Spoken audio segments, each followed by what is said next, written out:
back again with another one. B3 Picks TV. As y'all can see, I got my brother Prize Fighter in the building. We got to cook today. What's going on, Prize? Man, ain't nothing, man. Maintaining, chilling, man. Fire intro. I appreciate you, man. You Fire already know. intro, by the way. Appreciate you, fam. You know I had to add the beauty in there. Uh huh. Um, you know what I'm saying? Because this is a male show, and male show, man, we need to include women, man. I don't like to exclude women under any circumstances. That's not my stilo.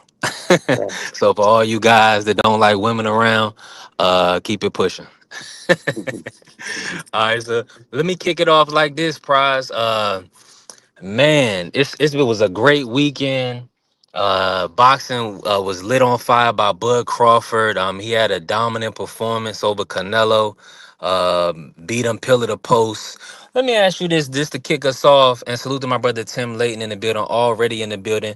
I'm gonna let y'all know Already. right now, it's a road show. I'm moving around, so I definitely want people to hit the link. It's open panel discussion, so definitely hit the link if you can, so you can cook with me and my brother Prize. Yeah. Um, I gotta ask you this, Prize, to kick us off. Just speak about the fight overall, how impressed you was with Bud Crawford, and what you thought about Canelo's performance. Yeah, man. First off, shout out to Terrence Crawford, the number one pound for pound fighter in the world. You know what I mean? At the end Yeah. of the day, let's just start there. But the overall fight, bro, Yeah. Terrence Crawford is a bad dude, man. This definitely breaks him in the all time great category. Like I probably if I do a top 25 or a top 30 or something like that, he's definitely got to be in there, bro. Isn't like I'm not saying put him top 10, top 5, he better than Floyd, all that crazy stuff, but his performance was amazing. He did exactly what he's supposed to do. Even those dirty judges, and shout out to Dub Right Side with the vanilla envelopes, they Terrence Crawford needed but 11 and 12 to win. I saw that card, the official scorecards floating around. I thought that was corny because I didn't give Canelo more than 2 or 3 rounds. I don't know what them judges was watching. I don't give Canelo. He didn't do nothing. Crawford boxed, he moved, he fought, he did everything. He switched. You know what I mean? He did everything he was supposed to do, bro. And he just showed you that his levels. You know what I'm saying? He just exposed that Canelo is nothing more than a B plus fighter.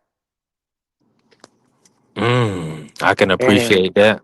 all the Keep cooking. Canelo fans get over it. And now they want him to fight Benavidez, but I'll slow my roll. Nah, let's keep cooking on what you said. Just speak about the judging, man, the judging scorecards, why you dislike them, and what you just feel like about, judging in the sport of boxing in this present day. Like Brother Tim just said, there's a judge named Cheatham. You can't make this stuff up, three. His name is Cheatham. Yeah. And that's what he does. Hmm. Like, how? And yes, Steve Weisfeld too. But they saw Canelo win 5 rounds. Okay, I don't want to even say okay, man, because I'm not going to take nothing away from Terrence's performance. Canelo looked like he got old overnight. He's not Mm, an old guy, but he got a lot of miles on his tread. You know what I'm saying? You know what I'm saying? He been rolling through, so yeah. 60 something fights. You could tell that was it, man. And he has problem with the same kind of fighters. You know what I mean? He can't beat them. You know what I mean? He hasn't gotten better, bro, since Mayweather whipped him. He got a little bit better, but he still couldn't figure out how to deal with uh I'm just gonna say it. The African American fighter. He can't. He doesn't know how to deal with it really. The superior ones. Nah, salute to my good brother Carrie in the building, always Yeah. showing up, always showing love. Appreciate you, Carrie.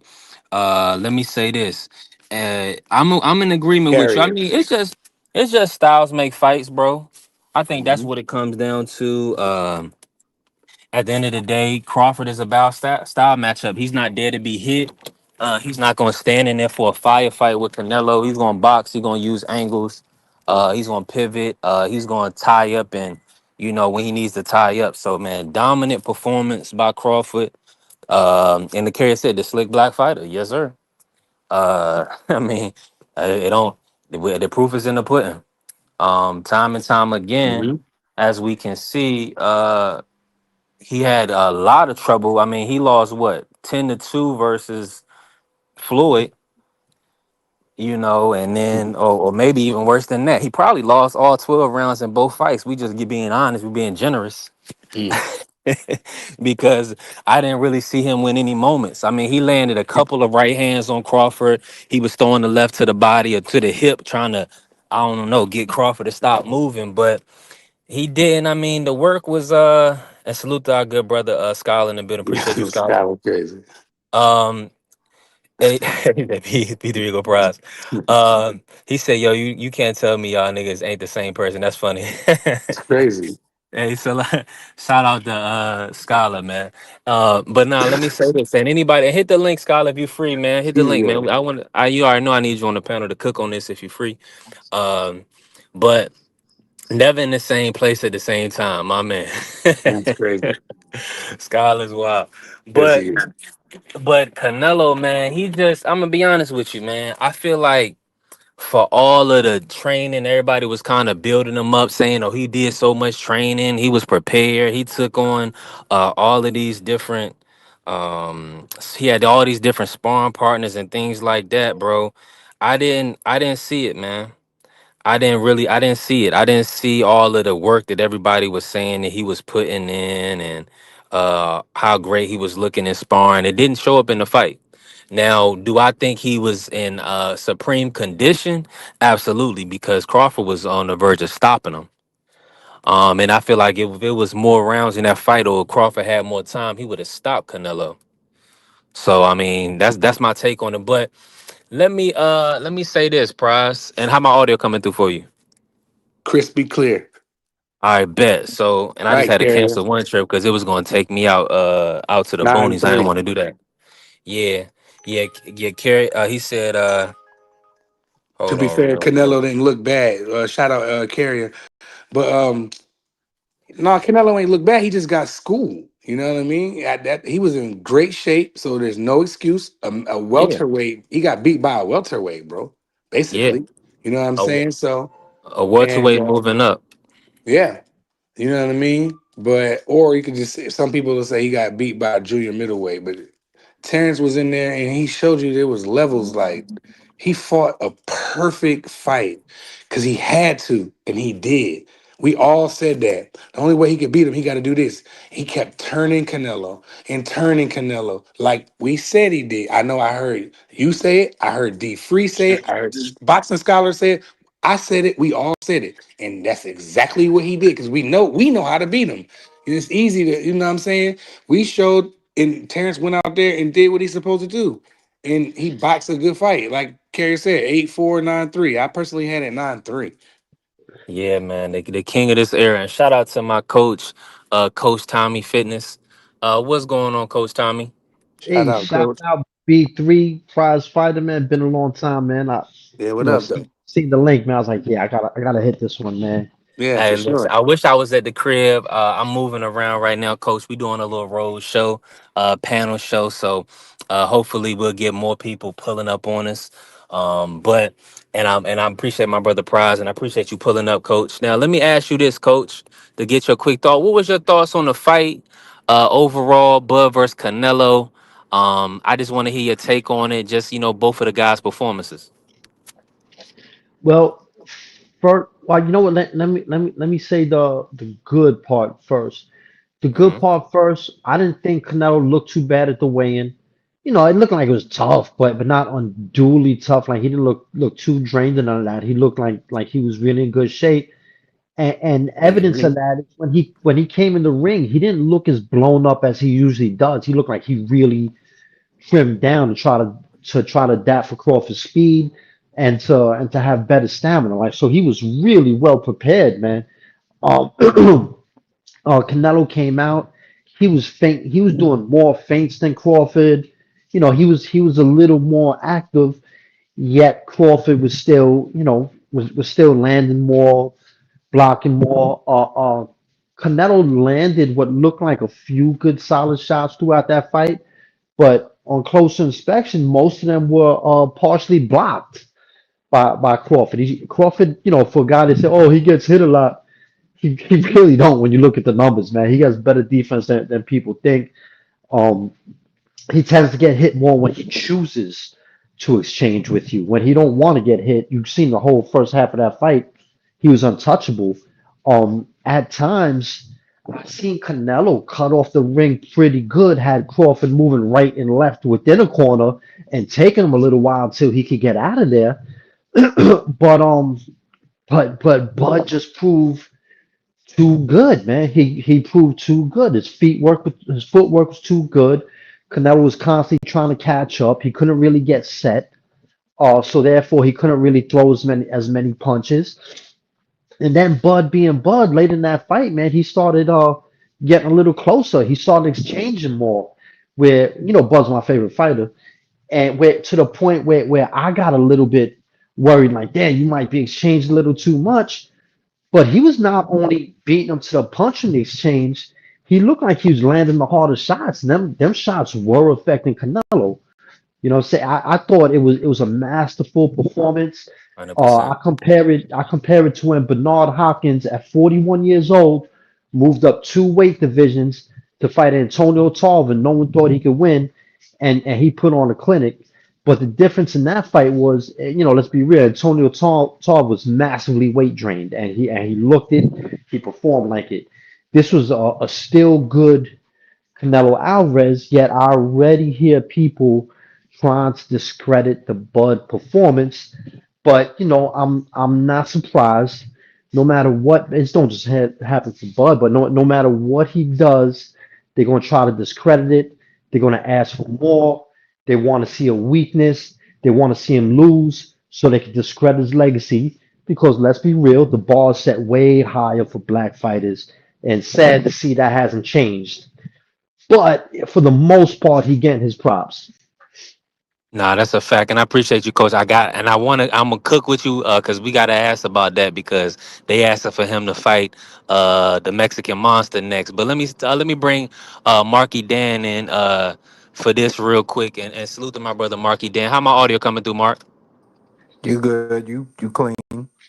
Okay, cool. Let me ask you this, Mark. Kick us off like this.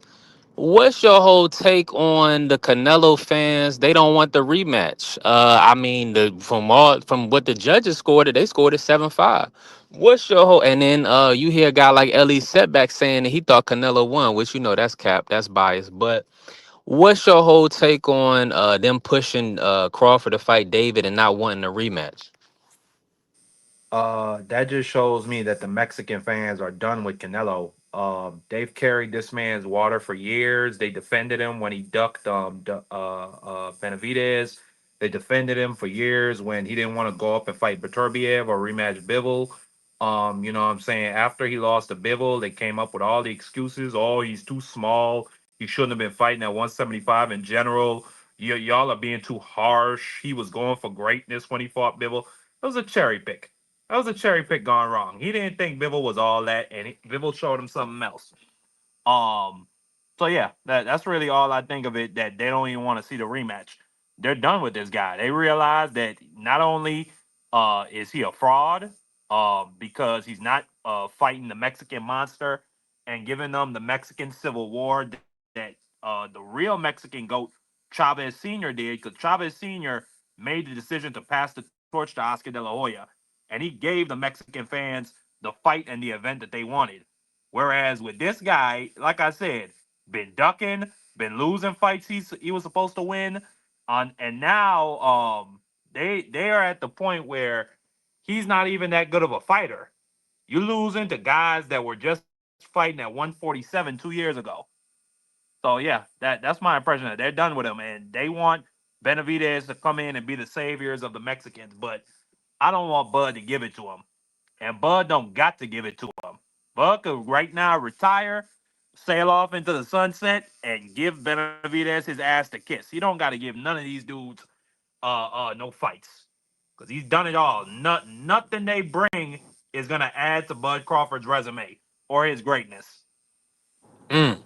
Now I gotta kick that. And y'all listen, we doing open panel. So Coach, whenever you wanna jump in, if you hear something, go ahead and jump in. Prize likewise, Marky as well. But I gotta say, and I don't know who else want this first between you and Price because he made some good points. But I gotta ask you this. Oh, Price fell off. He must be moving around. Let me say this. Salute to everybody in the building. Carrie is crazy. You know I'm moving around, Carrie. Smash the like button if you haven't followed the channel. Follow the channel, B3 Picks TV. Coach, I gotta ask you this, man, because Marky said some a lot of strong words.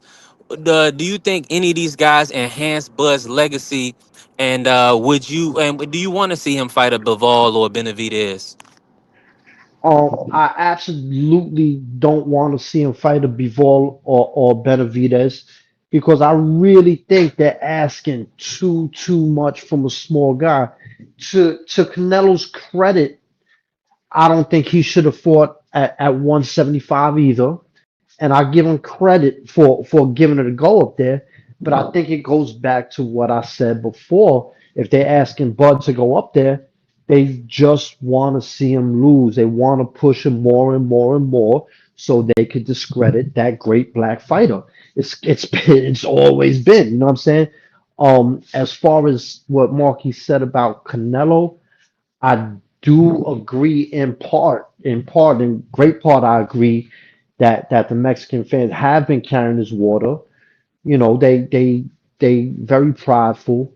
But the problem I have with the way Canelo been held up is that he's been held up higher than he is when you really don't got to. Yes, he ducked Benavidez.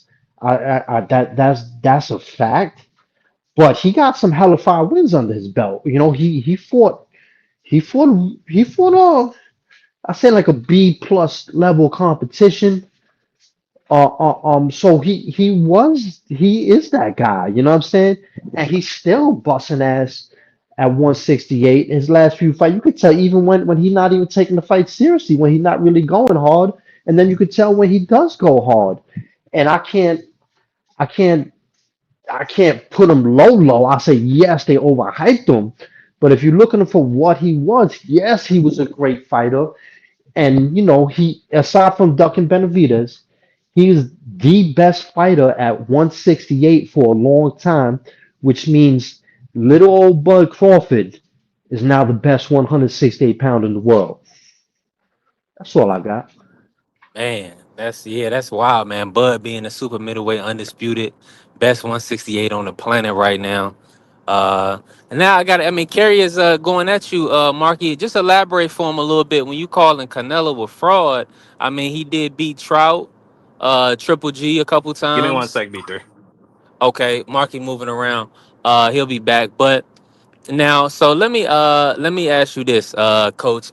Do you think the people are trying to get Bud beat in this situation? I mean, trying to get him to go to 75 or fight a Bivol or a Benavidez at 68. Um, are they trying to get him beat? And let me also add this. What do you think about these 75 pounders moving down an additional 7 pounds? Do you think that that would be beneficial? Like they'll be okay for a Bivol or Benavidez, or do you feel like they will possibly be weight drain cutting an additional 7? I think they'll absolutely be weight drain cutting an additional seven because if you look at the top of the crop, like for example, we know Bud could cut down to 160. We know that. Like that's easy.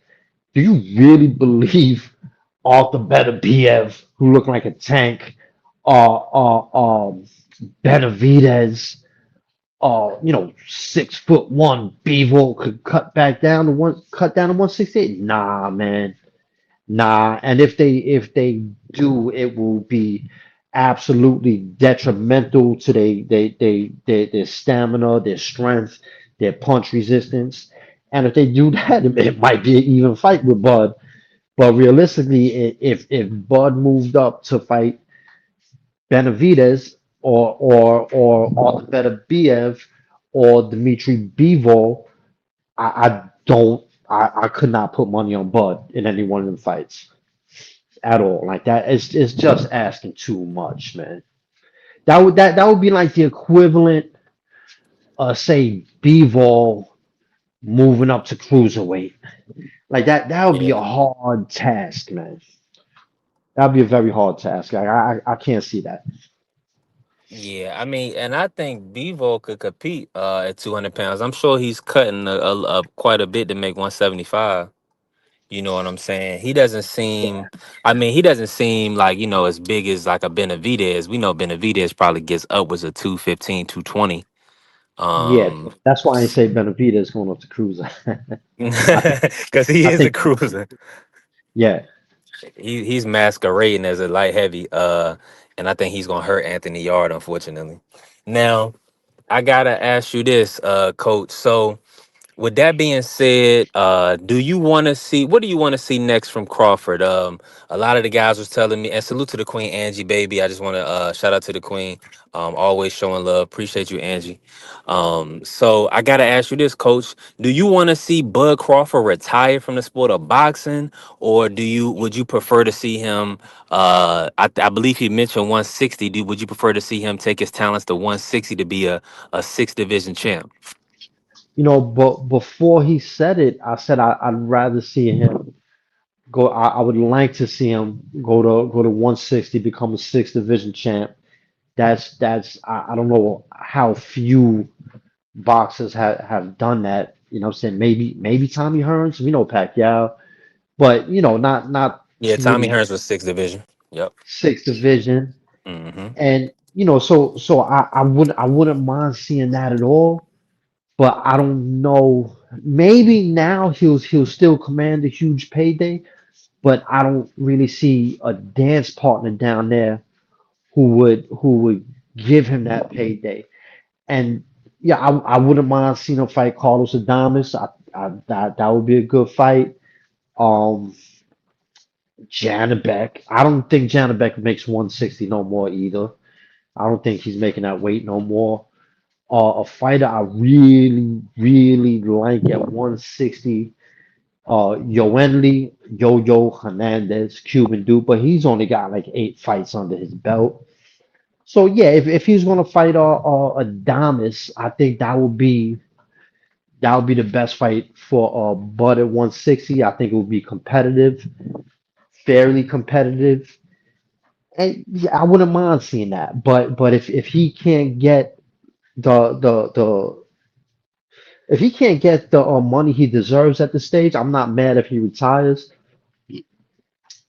As far as 154, if he could still make 150, because it's hard historically when a fighter moves up in weight and comes back down, it don't go well. You know what I'm saying?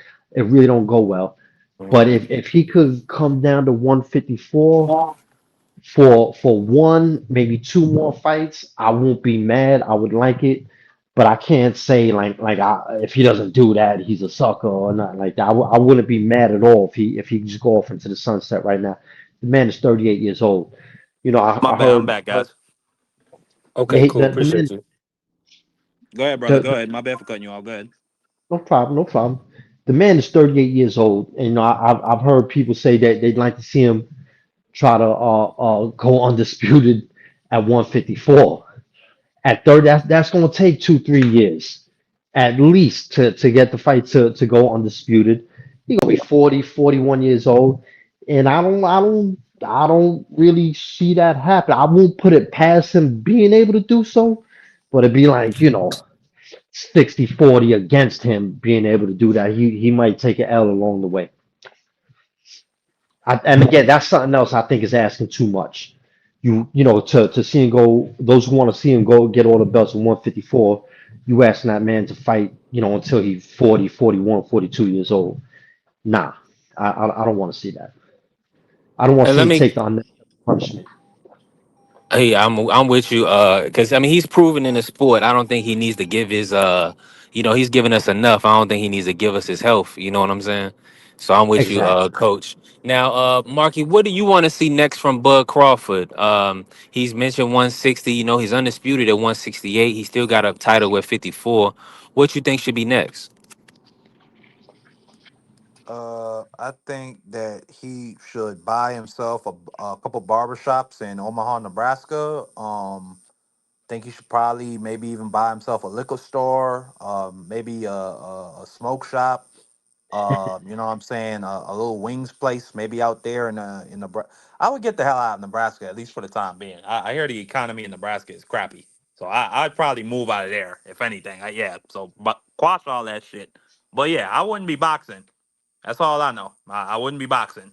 That would be my next move if I was Terrence Crawford.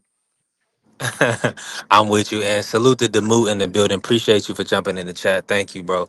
Unless unless it's a Canelo rematch, I'm not. No, like you niggas is not Mhm. finna cheat me.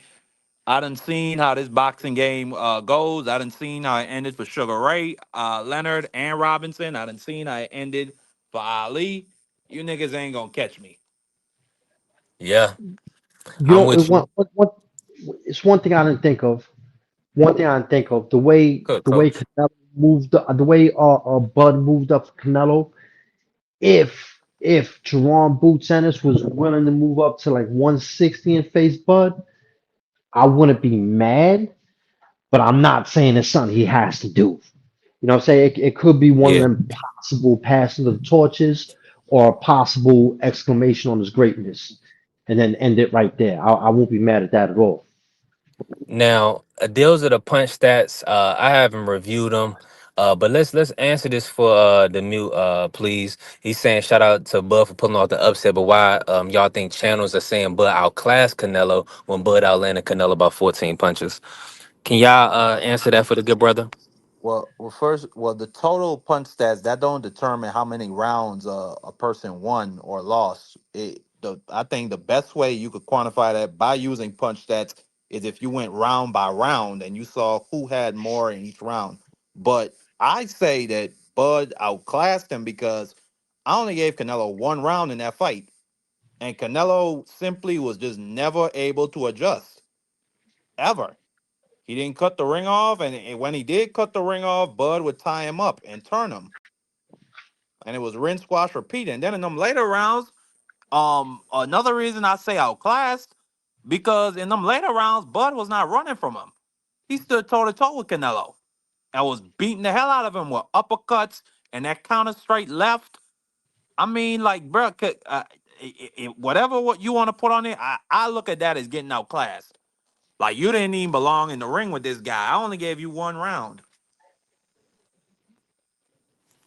100%. And I don't know if you want to get on to that, coach, but I'll just say Oh this. yeah, And the fact good. that he broke him down and pretty much looked like Canelo was kind of defeated in the 11th and 12th round, that kind of showed that, he just showed he was the superior fighter.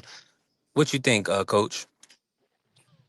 I don't think it's a bad question if you go by punch stats. I know a lot of people go by that, but I still do believe Bud outclassed him because even though and even if you land less punches, a person can win the fight if you win the rounds.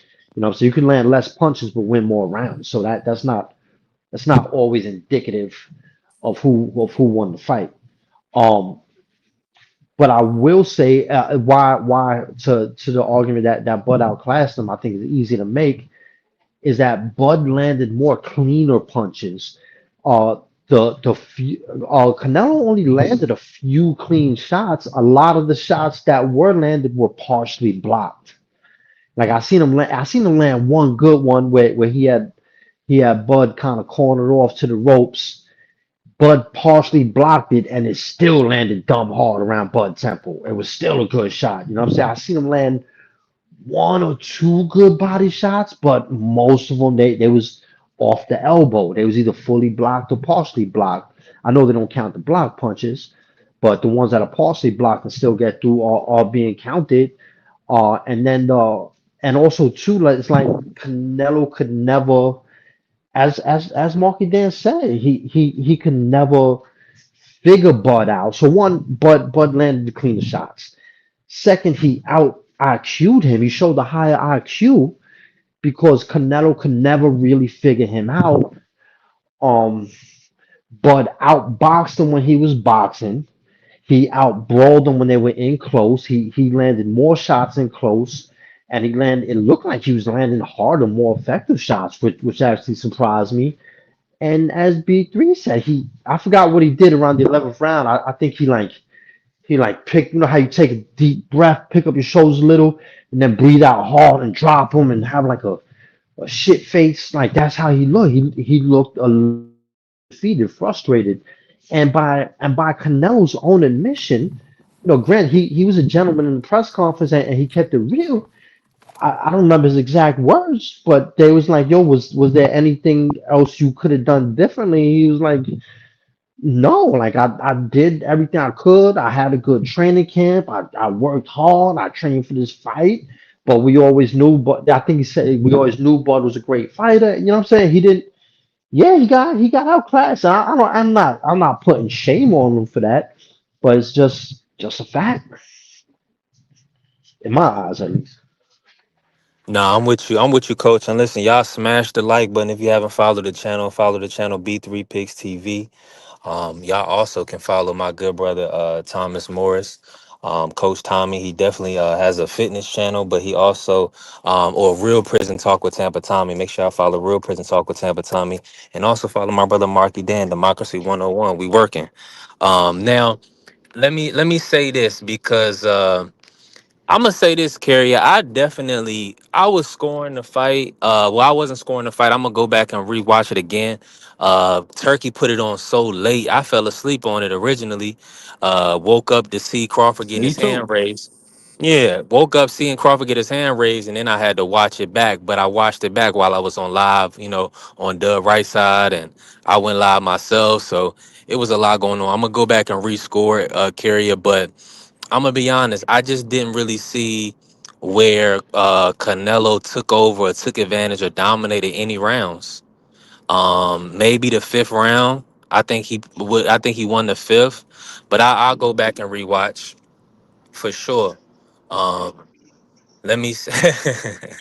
uh, yeah. Yeah, he landed the more effective shots. That's what Crawford did. That's why Crawford won. You know what I'm saying? He was popping his head up with the uppercut. He was going around the guard with the hook. I mean, Crawford just beat him pillar to post, man. So it's unfortunate that now Canelo's not good enough to get his rematch. Nobody wants to see Crawford on top, and I think that's shameful. So now we get Benavidez or Bivol or Janabek,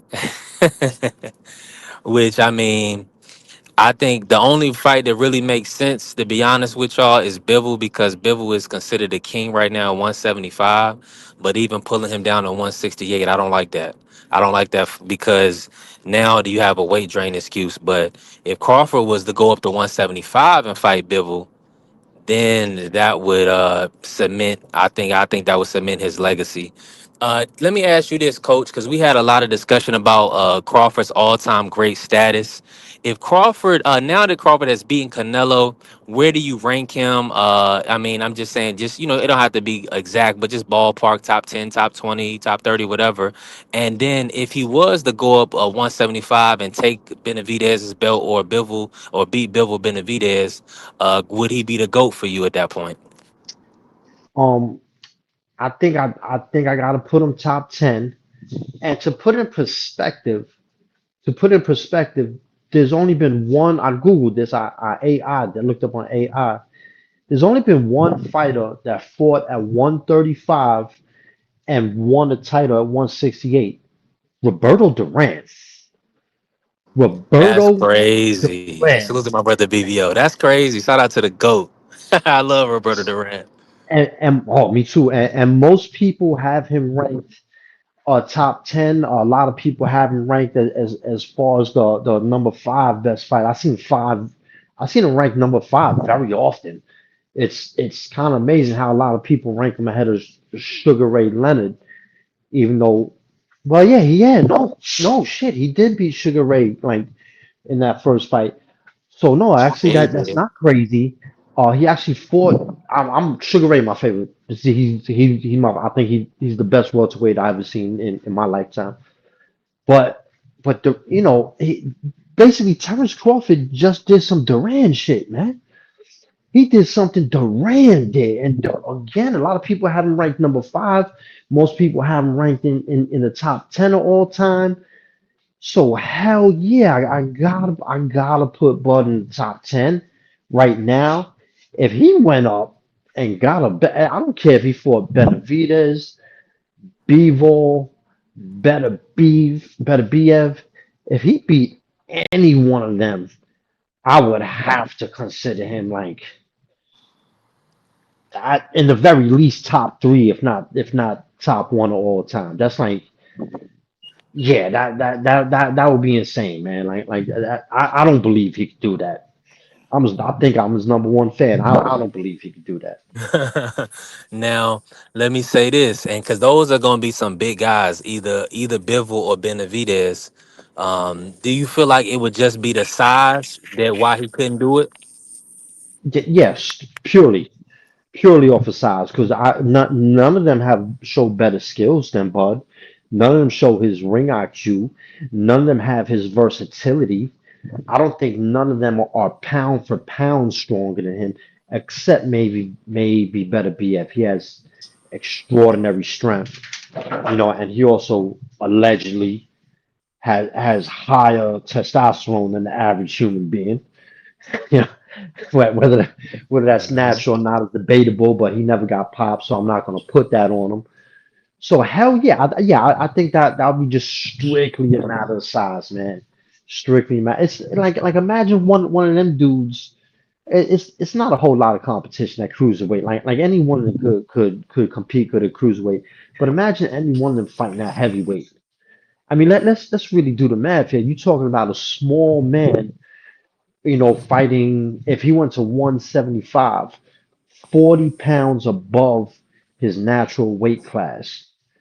Right. So even if let's say one of the top, all right, even let's say Arthur Beterbiev, right?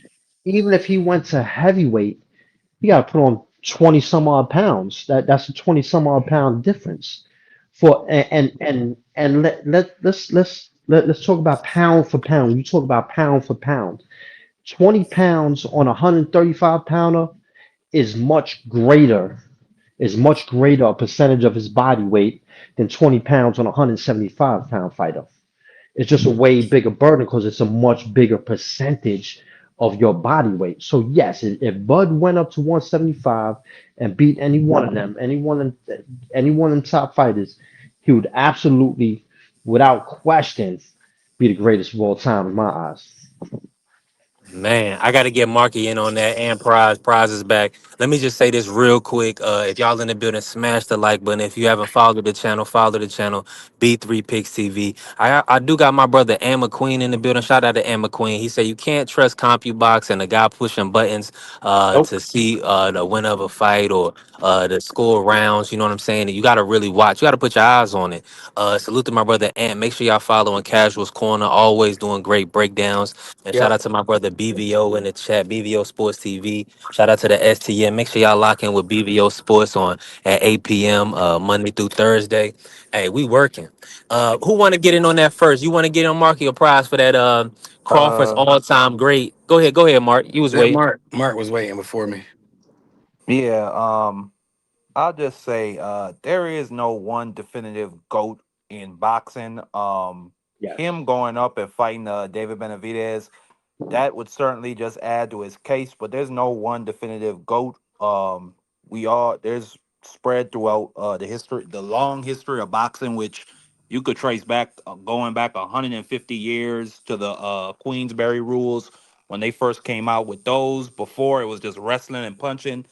They littered throughout the decades and the eras. You got special fighters like that, like Muhammad Ali, who cleaned out the '60s. Then he took a hiatus because he didn't want to fight in Vietnam. Then he came back and cleaned out the '70s. Became a champion three different times. Was the first guy to ever do that. Then you got Joe Louis, was 26. Had 26 straight knockouts as champion, 26 defenses. So Bud Crawford, what he's done with his career right now, starting at 135, like Thomas said, and then moving all the way up to 168, picking up three different undisputed titles in three different weight classes along that way. Traveled up 33 pounds of weight. Like that's goat shit. That's all you could say about that, bro. Like that puts him on the same plane with dudes like Pacquiao, who traveled up 38 pounds and was knocking dudes out all along the way. That puts him on the same plane as Sugar Ray Leonard, who started at 147, would have won the light heavyweight championship if it wasn't for a heat stroke, was beating the hell out of Joey Maxime. It puts him on the same plane as all those different dudes we talk about as GOATs. You understand what I'm saying? Henry Armstrong, three different held three different titles in three different weight classes, and this was the glamour days of boxing, where you didn't have no tweener weights. This little motherfucker would be putting water bottles in his clothes so he could weigh in at 147 and beat people half to death. So, like I said, man, it's no one definitive goat. But Bud, what he did this weekend, he definitely has put himself shoulder to shoulder with those people. I don't think he needs to fight none of these people that we talking about. I don't really see the point in it. I really don't like if he were to beat Benavidez, it still wouldn't do nothing for me. Like I would still put him on the same level as those guys we just talked about. You know what I'm saying? Like Pacquiao, he got in there with people that were way bigger than him, beat the hell out of them, and still people that still some people don't want to acknowledge him as the goat. And that's okay. Everybody allowed to have their opinion. This is like I said, this is a long running sport with a lot of greats in it. But like I said, man, Bud Crawford, he don't need to do shit no more. B3. Like I don't even know why we having this guy. Well, it's your channel, but he don't got to fight no Benavidez to become the goat. He already a goat in my eyes. Yeah, if I could add one thing, and as soon as I said yeah, I would definitely put him as a go to all time if he did that. Immediately thoughts came to my mind of Sugar Ray Robinson, who at the age of I think 31, his record was something like 133-1, and beat the dude who beat him 5 times. Joe Six. Gans, uh, uh, No, you're right, and Thomas. You're right, Thomas. Go ahead. something like that. Because something like I think he fought him 4 times, four might be 6. He fought him 4 or 5 Yeah, it was times at Jake welterweight. LaMotta. Beat the Yeah, hell out of Jake him. LaMotta, and then he fought him once for the St. Valentine's Day Massacre in at 160. Joe Gans, as you mentioned, Henry Armstrong. I didn't think of Pacquiao for what he did. Floyd Mayweather. Floyd. I got a few reservations about putting Floyd that high up, but if you make the argument for him to be that high up, it's doable. You know what I'm saying? It's doable. So yeah, but I would consider him as possibly the GOAT. But yeah, you can make an argument with a few others. But he's amazing, man. You know what I'm I saying? mean, I don't even. Floyd shit is more so off. It is because it is Let me one say this. part Let me say this real achievement. quick. I want you Hold to up. cook, Mark. Yeah, I Oh, want you to cook. I just got to bring my salute to my brother Thomas in the building. shout TD out Sports TD. Talk. That's our guy. Make sure y'all locked in with TD Sports chops to Talk. East Tommy. Yeah, always showing love and guys, a great channel. Follow TD Sports Talk. And make sure y'all smashing the like button when y'all in the building. Go ahead and cook, Mark. Mark, but No, I listen, was I was just I gonna. hear both of y'all real Yeah, quick because I was good. letting y'all cook real quick. I feel y'all, but I still um with him beating Canelo, I still just say he probably would crack the top 20 all time. But when you start breaking down like all time, it's gonna be hard to put him in there at like 10, 9, 8, 7. When you start going down a list of fighters or whatever, you're gonna start looking at like Joe Louis, Muhammad Ali, Evander Holyfield, Floyd Mayweather. It's a bunch of people. So I think he probably cracked my top 20 by now, but I don't think he's any higher in the top 10 or nothing like that. But we talking about all time because you do got like Sugar Ray Robinson, Sugar Ray Leonard, Marvin Hagler. Is he over Hagler? Is he over Roberto Duran? Ask yourself these questions. You know what I'm saying? But he's up there though, man, because what he did was amazing, man. He's a welterweight, came and beat a super middleweight, bro. That's crazy. A lightweight, a lightweight, 135-pounder from the beginning of his career. And again, Yeah. the only person to fight at 135 and win a belt at 168 aside from Bud is Roberto Duran. Nah, I just looked at Roberto didn't even do it. He No, he fought didn't. for I thought he, an IBC title, and he fought for Sugar Ray's WBC super middleweight title, but he didn't win either. I could. Okay, you know what? Like staying on the So topic. Bud is on the mountain by himself. No, didn't he win Sugar Ray Leonard's title and then Sugar Ray Leonard won it back. That's the no, you talking about the welterweight fight. We're talking about the third fight that him and Sugar Ray had at 168 for Oh Sugar no Ray's no no no no 168 that, belt. no he didn't fight for Sugar Ray title. He fought for then he fought for Hagler's middleweight title. Yeah, but Let then me. remember they came back as old men in the third fight free. That's after Sugar Ray had beat Donnie Lalonde for the 168 title. No, he beat Donnie Lalonde for this light heavyweight title.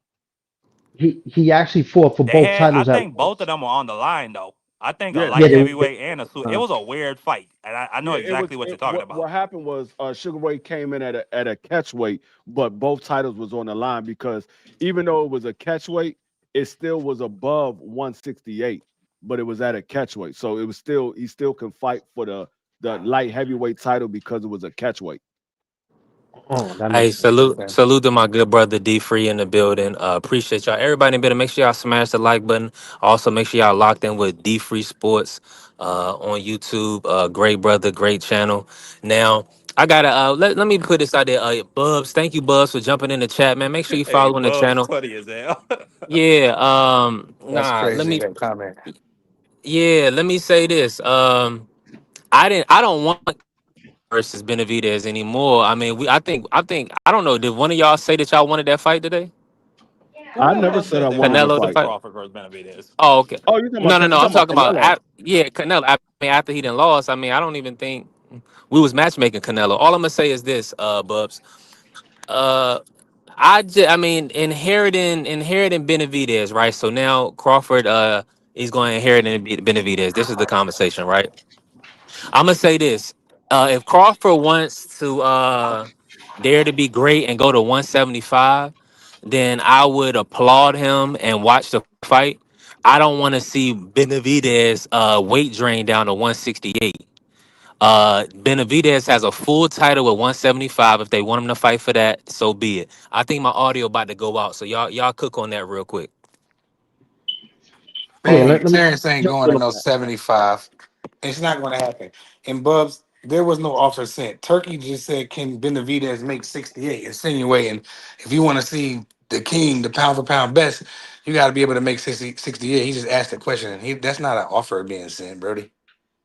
Yeah, And, I don't think Bud is going to 75. Um, Hell no. it just I mean at this point it really doesn't make sense for Bud to fight anybody else. I mean he conquered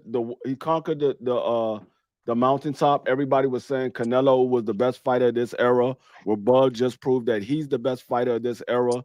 It's no point of fighting David Benavidez. As far as David Benavidez fighting Canelo, is no point. He wanted to fight Canelo to make a name for himself and to become the champion of that division. He's no longer in that division. Canelo has lost. So I mean, outside of a money grab, is really no point in David Benavidez fighting Canelo. But Bud already said um it is David Benavidez is too big for him. So he's not going to go to 175 and then fight him at an even bigger weight class. He said David Benavidez was too big for him at 68. Now you want him to go up another 7 pounds to fight David Benavidez at a much bigger weight class where you're now putting on another extra 7 pounds. David Benavidez is probably going to come in somewhere around 200 pounds and you want him to fight David Benavidez. And then if Bud goes up there and he loses to David Benavidez, then people gonna say, well, David Benavidez beat Canelo. Beat Bud, and we already knew that David Benavidez was going to beat Canelo. That's why he never fought him. So it's kind of tarnishing what he's already built his career to be. There's no point of it. 100%. David Benavidez is not a That's part what of I'm it. saying, David Dondrick. Benavidez Well, is and If not part of his. let me say what Dondrick is yeah, right though. They definitely yeah. had talks about trying to, but they were saying a catch weight of 164 last year for Benavidez, which I mean that was like a fantasy fight. I don't know if Turkey was serious or what, but I mean they definitely threw it out there for 164. So I do remember that. But like Free saying, I don't think that's gonna happen. Don just said, Nah. why is it not it daring to be great if Benavidez come down to fight Bud? Because he's fighting a smaller Um, guy. He's fighting a yeah. smaller guy. let me jump in on this one, man. Oh, no, get DP, my bad.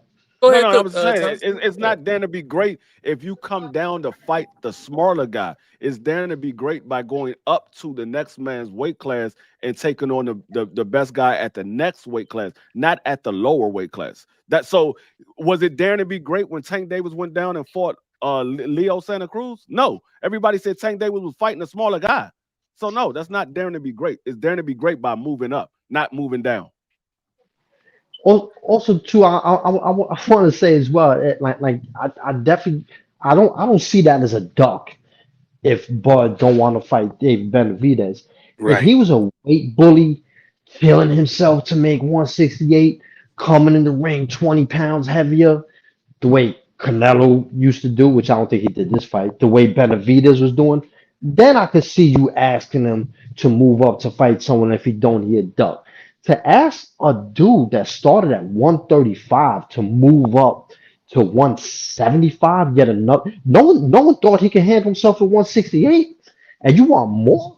Like I think, all due respect, that comment smacks of hatred, calling him a duck for that. If Turkey Al Sheikh asked David Benavidez to move up to heavyweight and fight Tyson Fury or Usyk, and he refused that, I wouldn't call him a duck. Yeah, you asking a little. You might be asking a little too much of that man. Like nah, man. But that's how it is with a lot of great fighters. People always, those who don't like him for whatever reason, tend No. to want more and more and more, so you could see him lose, so you could see him lackluster, so it could validate the way you feel. I told you he wasn't that good. Come on, not No. like you asking way too much, man. No, it would be a duck if Bud called out David Benavidez and David Benavidez said, "Okay, yeah, I'll fight you. Come on, I'll fight you." And then he said, "Ah, nah, I'm not moving to that weight class. You got to move down." Then I would say, "Okay, yeah, that's duck talk." But Bud didn't call out David Benavidez. David Benavidez didn't even call out Bud. So it's not a duck. It's just something that people want to see Bud do. They want to see Bud move up to 175 and fight David Benavidez. And he said, "Well, Canelo was the smaller guy for David Benavidez." Well, Canelo was the guy. He was the guy. And David Benavidez was in that weight class. He wanted to fight Canelo in the same weight class. David Benavidez moved on because he said Canelo was never going to give him the fight. So let me go make my own legacy. So he decided to move up to make his own legacy. So it wasn't he That's a wanted to fact. fight Canelo because he was just a smaller guy. Canelo was the guy. He had his original belt. When I'm David with Benavidez brother lost Jay his belt, Smith. when The David next, when my when fault David for it. lost it, yeah, when David lost his belt, Canelo went and grabbed that belt first before getting all Hmm. of the other belts. He grabbed David Benavidez's belt first, so he doesn't Hmm. have to fight David Benavidez. Yeah, that's real. Facts. And salute to Jay Yeah, Smith I'm jumping with. in the chat. Yeah, Appreciate you, I'm with Jay Smith. him. I'm gonna get you in this on prize match. Start this off. He said the fight that make the most sense for Bud is Maul versus Charlo at 68 or 60. Yeah. Maul hasn't lost. Undefeated. Jamal. It would be nice if he had a title, or maybe they could fight for a vacant at 160. I like that idea. But kick it off, prize, and then we'll move it around. What's y'all take on um, Bud versus Jamal? Jamal I Charlo. mean, Yeah, that's big Charlo carrier. yeah, Big Charlo. I mean, yeah, I mean that's crazy too, but I mean, he should get at one of them Charlos. Maybe. I mean, hell, why don't Jamel come back to 68? It seemed like him and Jamel had the most beef. Mel fought at 68 before. Why he don't come fight Terrence Crawford at 68 then? But he hasn't. They haven't done nothing really. So I mean, I don't know if Terrence Crawford should do anything after this. To be honest, he got all the money. He got accolades. I mean, if Turkey want to give him $100 million payday, then I see. Nah, I had a I fight. mean, nah, I mean, what Jamal Charlo right now, we don't even know if he's serious about boxing. The man has stopped and said, I don't have the love for boxing anymore. Then he came back and he fought Cornflake. We don't even know when the next time Jamal is going to get back in the ring. The man said he doesn't have the love for the sport anymore. That's not a big fight. I mean, it's not Yeah. a big fight. So I'm not in the notion of suggesting any fight for Bud Crawford. He's done everything he needs to do. There's nothing else for him to prove in the sport of boxing. The man is a three division undisputed champion, something that has never been done in a four belt era. The man came up, fought at 40, became undisputed. Fought at 47, became undisputed. Got a title at 54, and he came up and fought Canelo, somebody that everybody, well, most people believe was the number one pound for pound. And Bud Crawford went in there and beat him and made him look like he wasn't even belong on the pound for pound.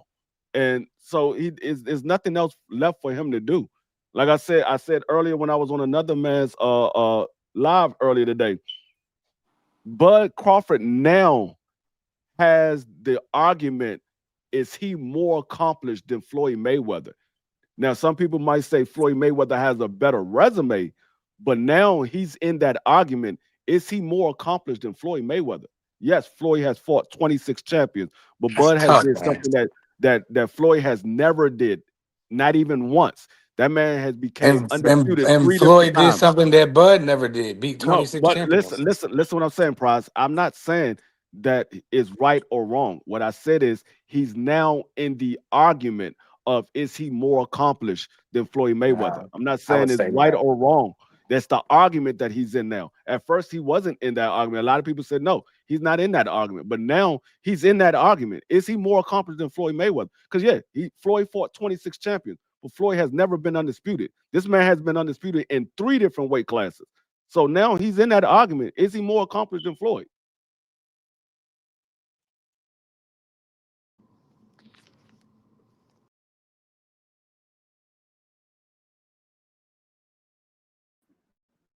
Hey, did he drop off? I think B3 might have dropped off. I think Yeah, I B3 think he dropped did off. too. I'll jump in on that in a minute. It's been That's about my three fault. minutes, fella. My audio went out. Oh, What's okay. good? Y'all can hear me? Yeah, we can hear Yeah. you now.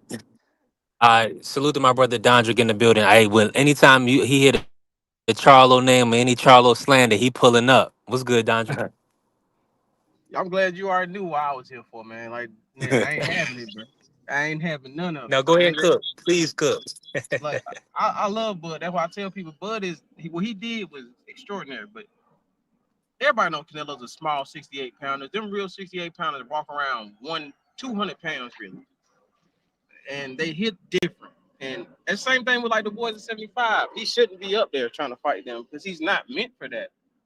And I don't want people to say, "Oh, Benavidez." If Benavidez wants to come down to 68 and take them titles, somebody got to drop him. But it's like, nah, he don't have to fight Benavidez, and I don't want to. I keep hearing that, and I'm like, nah, I don't want to hear that, bro. I do not want to see that fight. You feel like they trying to get Bud beat with that matchup? I think Turkey would try to get that fight made because he just likes spectacles, and he doesn't think about. I don't think he thinks about the well being of the fighters. You know what I'm saying?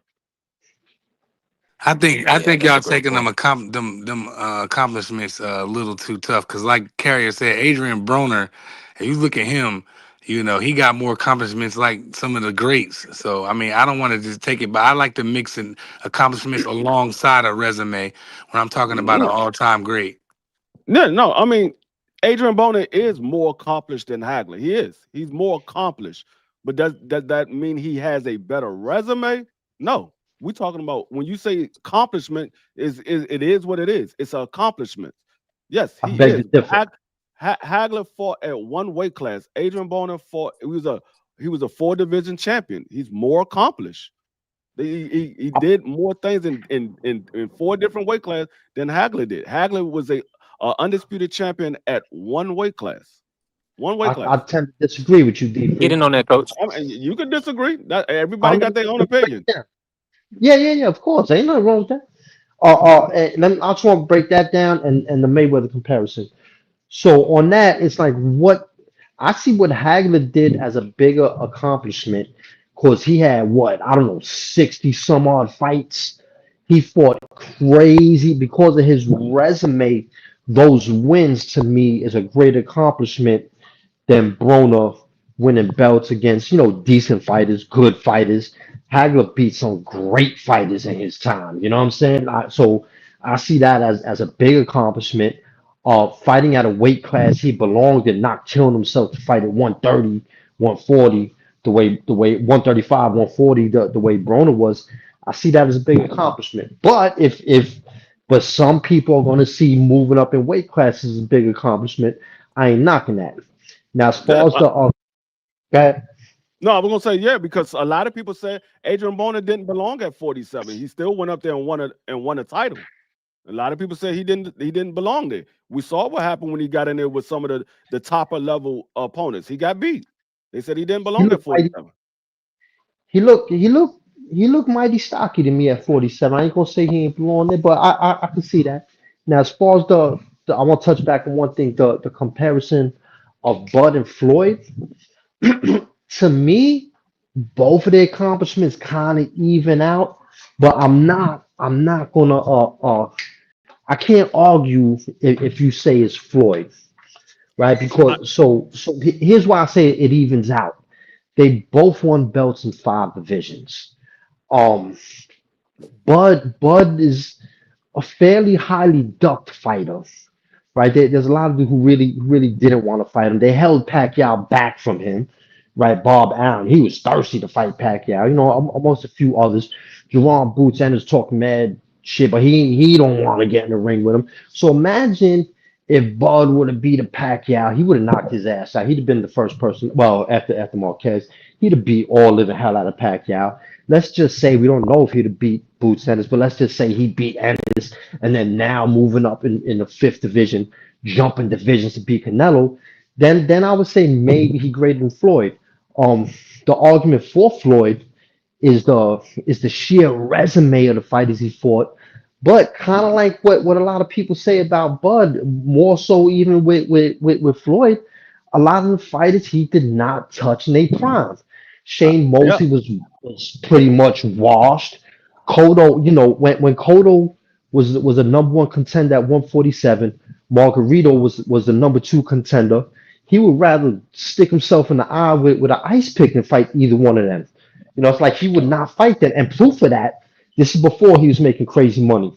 They offered him $8 million to fight Margarito, which would have been the highest paycheck of his career. He turned that down and took $3 million to fight Zab Judah. Don't tell me Floyd Mayweather did not duck Margarito. Zab was the So, best fighter at the time. I don't want to hear that. Now that's crazy. but he was the best fighter at the time. I'm not saying Margarito How would was have that a beat him. duck if you I, fought the I'm better I'm glad fighter? I'm glad we having this. That I'm don't glad we having that this don't talk. make sense. I'm glad we It having don't this make talk. sense. I'm gonna But tell you listen, why it makes sense. He was but money Mayweather. Pardon me, D3. He was always talking about he about the money, right? People always say, no, he just about the money. He about the money. They offered him the biggest paycheck of his career, 8 million, and but he listen. turned that down to take three. That's I'm a not. tough bag. I'm not here to say whether he ducked Margarito or not. I'm glad we having this conversation because y'all proved my point.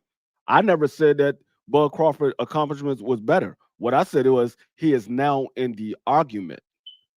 Y'all took it as I'm saying that it was better. I've never said it was better. I said he's now in the argument of is his accomplishments better. And I, I, y'all mhm. proved my point by having this discussion. And I, I, I want to, I want to lend to that argument. My bad, D3, if you're still going. I'm gonna let you cook. I'm gonna let you cook, Thomas, and I definitely want to get Dondrick in here as But well. uh, Yeah, we're gonna get did back something that on. Floyd never Let do. me. That's what they're gonna say. But then you got to look on the flip side and say, well, Bud did something. Floyd did something Bud never did. So you can go What's back that? and forth Yeah, with that all day because yeah. That's why it's a good back and forth, prize. yeah, for sure. Uh, D and free is one salute to hundred Coach percent Beefs in the right. building. Let me just hit Let me one more see. thing. Let me hit Go ahead, one cook, more coach. point. And this is why I say it's about even, because if you remember, people was thirsty to see Floyd go up and fight Triple G. I'm not mad at him for not doing that. I'm not calling that a duck at all. You asked that man to go up, to a weight he never fought on. I don't think you can call it a duck if you're not going to fight a dude that's way bigger than you in another division. Floyd did not duck. However, Bud did do that when he moved all the way up to fight Canelo. He did something Floyd would not do. Floyd would not go up to 160 and fight Triple G. Bud did willingly go all the way up to 168 and fight Canelo. So yeah, to me it's about even. It's about even. Let me go I after you, big don't, I bro. don't know about I that, but don't know Let me like about go that. after Free you, said, big it's bro. I guess you can argue now, but a Like lot I of said, people. it's an argument. All I'm saying is it's an argument. I'm not saying who's right, who's wrong. I'm just saying he's in the argument now. I'm That's with you all on I that. ever say. That's all I ever I agree say. He's with in you. the argument now. I'm not saying who's right, who's wrong. I'm not on one side or the other side. All I'm saying is he is now in the argument because they're gonna have that argument. He did this better than Floyd, or he did something Floyd never did, and all that. They're gonna have that argument. So I'm saying he's rightfully so is in that argument. Whether you believe it or not, that's your opinion. But he's in that argument now. Mm, And I think too. I think it's a good comparison. It's a very good comparison because him and Floyd. Well, here's another comparison. Him and Floyd both dominated their competition, but we seen Floyd in a couple of close, debatable fights. No matter who you think won or not in the first Castillo fight, and no matter who you think he won or not in the McDonough fight. Yet he took immediate rematches and beat both their asses. You know what I'm saying? That was impressive. But we Yeah, never seen Bud have a close one. But we seen him almost get knocked out with Gamboa. What he got up, took Gamboa out. So it's a very close that's a argument. great point. And slightly going back to that all time thing or where you rank them. If we're gonna compare Bud to people, Floyd is a good comparison. Sugar Ray Leonard is a good comparison because he had 39 fights. You know what I'm Hell, saying? Bud had 41. Roy Jones is a good comparison. You know what I'm saying? Roy Jones won 7 weight classes, moved up to heavyweight, was super dominant. That's a good comparison. I think those are the people we gotta talk about when comparing Bud Crawford. Oh, real quick to go back to what you 100%. said about Bud fighting Manny Pacquiao. That fight was on the table, and Manny Pacquiao did sign the contract. Bud didn't sign, and Jackie. that came from Bomac. That came from Bomac. That came literally out of Bomac mouth. Yes, they got the contract from Manny Pacquiao. This was before Manny fought Ugas. They got the contract from Manny Pacquiao, and Manny Pacquiao did sign the contract, but Bomac told Bud not to sign, and so Bud didn't sign. Well, if you going off of your advice, I ain't calling the duck, and I don't know what was the terms of the contract, if they was giving him something that he found insulting or not. You know what I'm saying? So I don't know about that. I'm Yeah, just and going by it what was. Bomac said. Bomac said they did get the contract. Manny Pacquiao did sign it, but he told Bud not to sign. That's what he said. Yeah, Interesting. I think, and it's But funny that, but we also heard Bob Arum say that he was nervous about to put Pac Man in there. He really didn't want to do it because he knew how that fight was going to play out Yeah, at that that was point years in ago. Pac Man career. That was years ago. That was years ago though. That wasn't. That's when Manny Pacquiao was still under top rank. I'm talking about recently, when right before Manny fought Ugas. Manny was supposed to fight Bud. Manny was getting 25 million. I think Bud was getting 10 million. And Manny Pacquiao, they sent the contract to Bud Crawford and Bomac. Manny Pacquiao had signed the contract. Bomac said he told Bud not to sign. Okay. Well, I mean, shout out to Bo Mac. They looking like geniuses right now. They on top. They on the king of the hill. I mean, they defeated the great Canelo. Man, listen, when y'all in the building, make sure y'all smash the like button. If you haven't followed the channel, follow the channel. B3 Picks TV. We working. Dondrick, I gotta ask you this, man, about Maul Charlo or male. What I mean, I haven't heard. I mean, it's been kind of quiet. About them calling out the new 168-pound undisputed champ.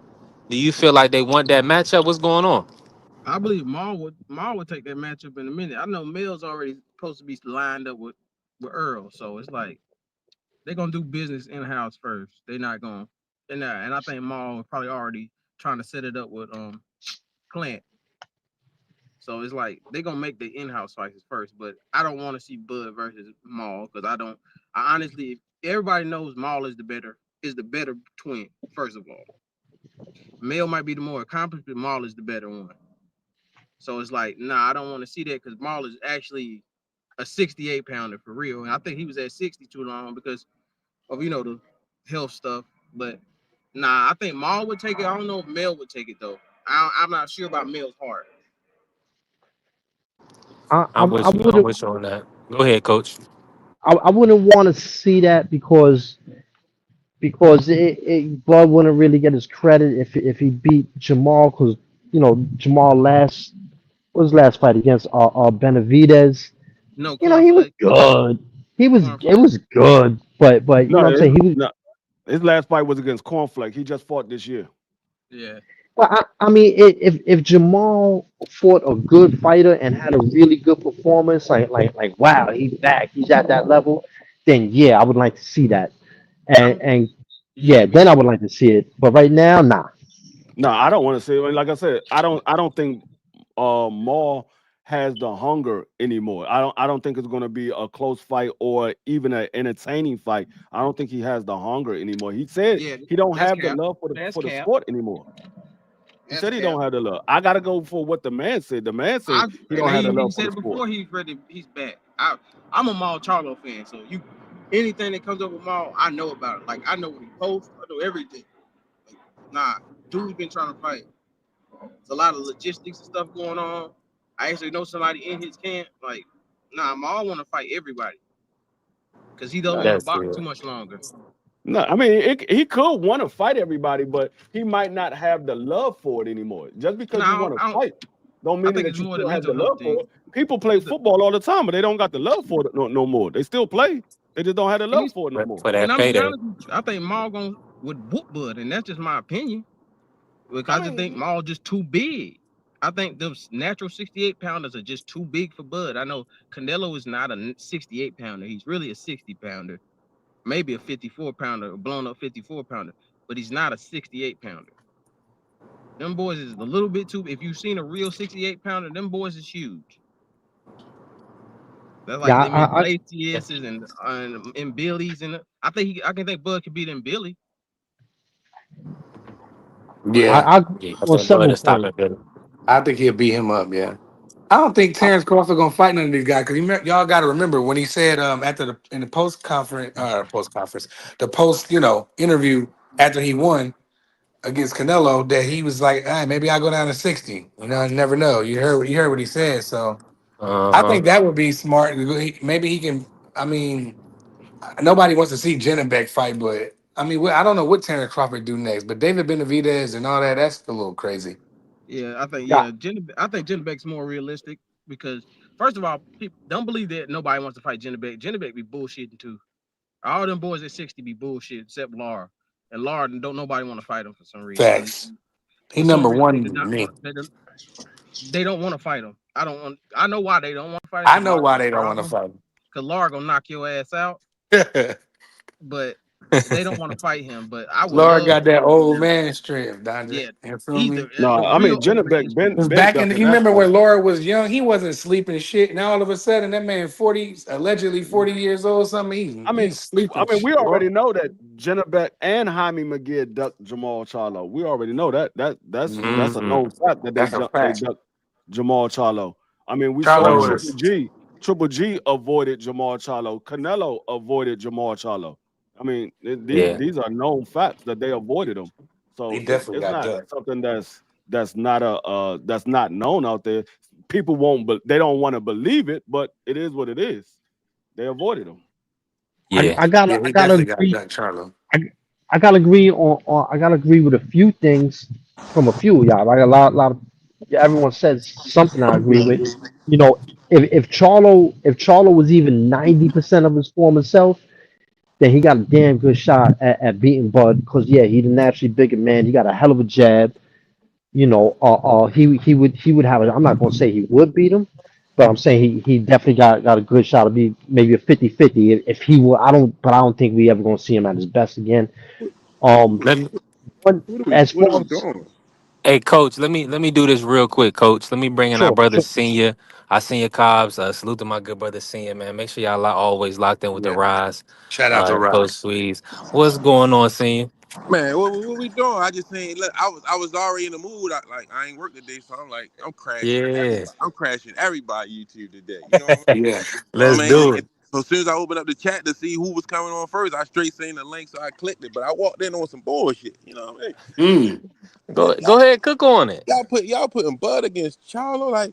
Come on, yo. Can the man be a legend? Can we congratulate him and salute him for a job well Hell done? Yeah. no, continue. They try Hell no. they try to put him against David already. Like That's Yeah, right. That's before right. Put him against Jesus before too. he had the post fight press conference, y'all was already putting him against David. Like yeah, that's whack. when is like, and this not even just with Bud. Like, when is enough to say, God damn it, you That's doing They what I don't. enough Yeah. for They say. don't fucking do it the boxing? same thing. They do the Brother same thing Carrier twice. already said the man just landed in Omaha 60 minutes ago, and y'all already throwing him in there with Benavidez or something like that. He Hey, said Yeah, that's what I say. I was that's like, like get out of let here that with that. Get out if of here that with that. man That's choose to whack. come back, then that man choose to come back. I'm not putting him in there with nobody. That man Right. did what he did. He did all I need to see him do. I don't need to see him do anything else. He Not at didn't his prove age. he didn't prove all of the haters wrong. He didn't prove all of the doubters wrong. He proved all his fans correct. He did everything he needed to do. There's nothing else I need to see him do to prove himself. I prefer him to go off into the sunset, but if he choose to Mhm. fight, that's his That's very his right. business. And Yeah. hey, whatever he choose I to don't, do is what he choose to do. I don't want him to go off in the sunset because you know what I mean. I want him to get a bag. You know what I mean. I want him to go with a bag. You know what I mean. Yeah, he probably got a nice piece with Canelo, but like I think he deserved. You know what I mean. A nice fight. You know what I mean. Oh, let me say this, Sen. So who you looking for? A nice bag? You thinking about Ube Jr. in the UK? Nope. Nope. Nope. What's a good name then? If y'all watch the podcast Sunday, it's only one person left for Bud to fight. You know what I mean? It's only Yep. one person left for Bud to fight. And Yeah, I'm that about to fight, throw your ass in because I've been waiting on it. I've been waiting to catch your ass with this bullshit. Ain't nobody want to see him and Mayweather, man. Get that shit out of here, man. You listen. goddamn tripping. Who talking? Who that talking? So who Don that? with them. Don Rick and them? Yeah. Dondre, then, yeah. What side of the bed you woke up on this morning, the left or the right? Because you fucked Both up in of the head. That's a big. That's one hell of a fight right there. You gotta not right understand. now. No, Listen, it's not. No, it's Did you not. hear? Listen, y'all trying to send Bud off into the sunset. I said give him a fight in a bag. That's a fight in a bag right there. Floyd not gonna do That's that. not a fight. That's not a fight. Listen, Bud gonna listen. beat the He hell For out too of me, old. for Mayweather. me, for me, for me, it don't even have to be a fight. It could be an exhibition. Okay, exhibition. I'll take that. You see what I'm saying? That's why I'm saying. Like I'll I'm take an just saying. Like exhibition. far as money wise, the only person that will really give him a big bag like that is Floyd, because Floyd still demands the bag that he gets. Floyd not gonna get in there with Crawford and knock Floyd ass out. Floyd too old. I mean, listen, that's Not if all I'm it's an saying. I'm exhibition. just saying, like, Why not? I'm just saying, like, for in my eyes, looking at it, like, I don't want to see him in there with Benavidez. I would let to see if we talking about a bag and an exhibition. I'd love to see him in there with Jake Paul. He definitely gonna get a bag with Jake Paul. He can knock Jake Paul ass out too. Anybody knock Not out in the Jake. exhibition. He ain't. They'll put it in the contract. You can't knock him See, out. then You I don't fight want every to see fight. him fight. Then I mean, if Terrence Crawford want to do wrestling stuff at this point, I don't even care no, because he did, like Free said, he did what I needed to see him do already. So if he wants to go do these I mean, WrestleMania any exhibitions, go for it.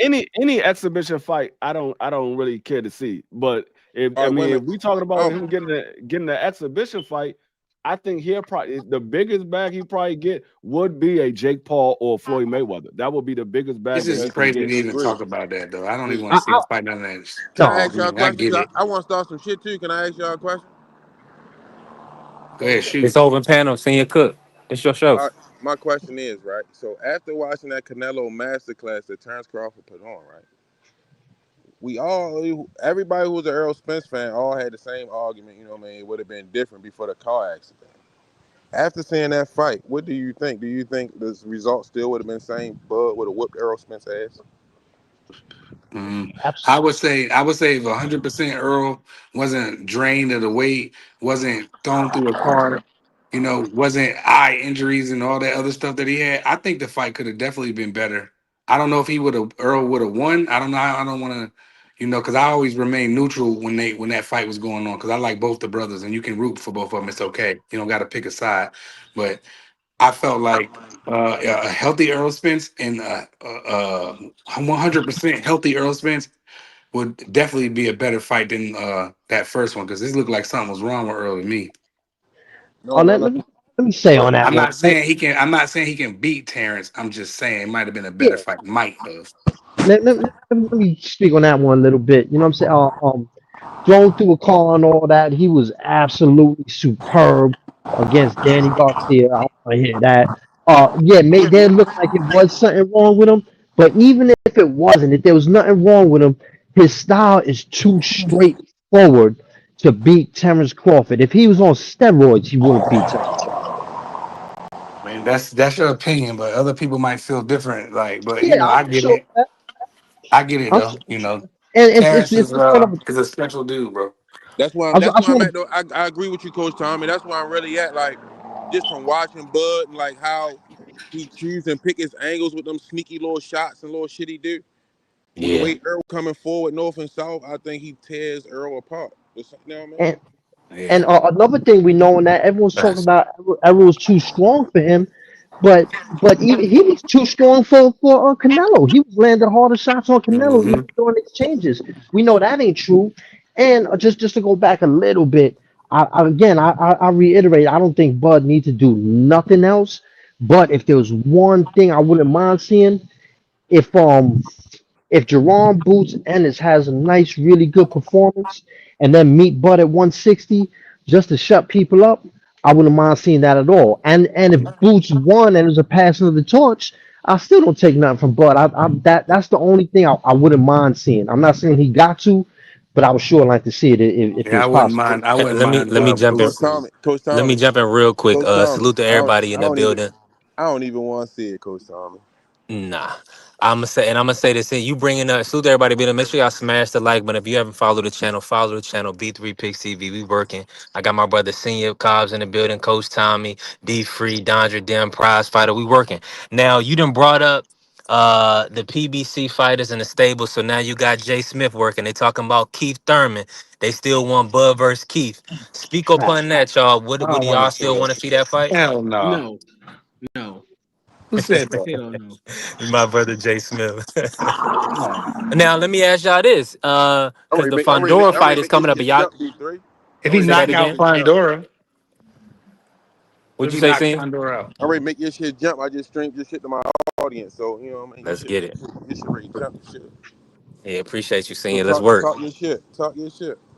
Hey, listen, I wish I wasn't moving around right now. But this a road show, open panel. Listen, anybody can pull up on us. Shoot, we hold 10, so hey, pull up if you want. But I'm gonna say this, man. Fondora, Keith Thurman coming up. I'm gonna be honest. I got Fondora beating Keith Thurman, so I don't see where he can get an avenue to Bud Crawford. I don't see it. I think that's a 50-50 fight, man. I think it's a 50-50 fight because Fundora gonna be hard to get to because of his reach if he uses reach, but he usually don't use his reach. We seen him do that for the first time against Costa Zoo. After Costa Zoo was bleeding all over, but prior to that, Costa Zoo was not Costa Zoo, Tim Zoo. Tim Zoo was schooling him, landing at will. You know what I'm saying? And Thurman, he got the fundamentals over Fundora all day. He got the timing on him. And I don't think Fundora got the best chin. I think that's a 50-50. All Fundora is like a low level Paul Williams. He mad tall, mad long, and his defense is his offense. So he ain't hard to figure out. And Keith Thurman is one of the smartest fighters we ever seen. He really is, man. I ain't saying he won the best we ever seen, but he one of the smart. He got a very high ring IQ.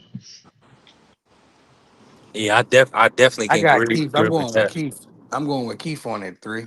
I Me think too. Keith's gonna upset. I think he gonna upset Fondor. If he don't, then I wouldn't be surprised. But I feel like Keith might. I feel like he can pull it off, bro. He only lost to Pacquiao, right?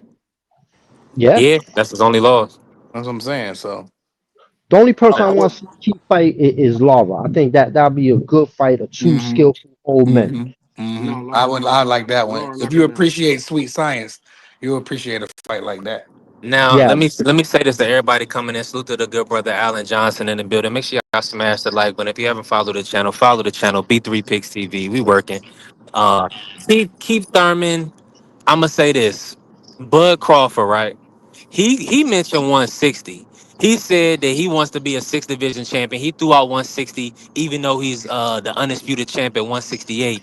Is there a name out there at 160 or anybody that y'all want him to meet at 160 for his next matchup? Or Genevieve. for let's say if it was gonna be his last fight? Genevieve. Adamas.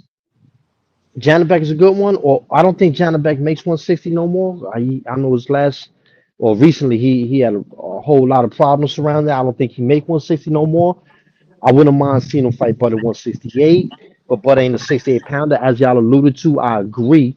The only reason I think Bud got a shot against 68 pounders, the same way Canelo did, his skill level so much higher than them. But at 160, I think Carlos Adames is the cream of the crop.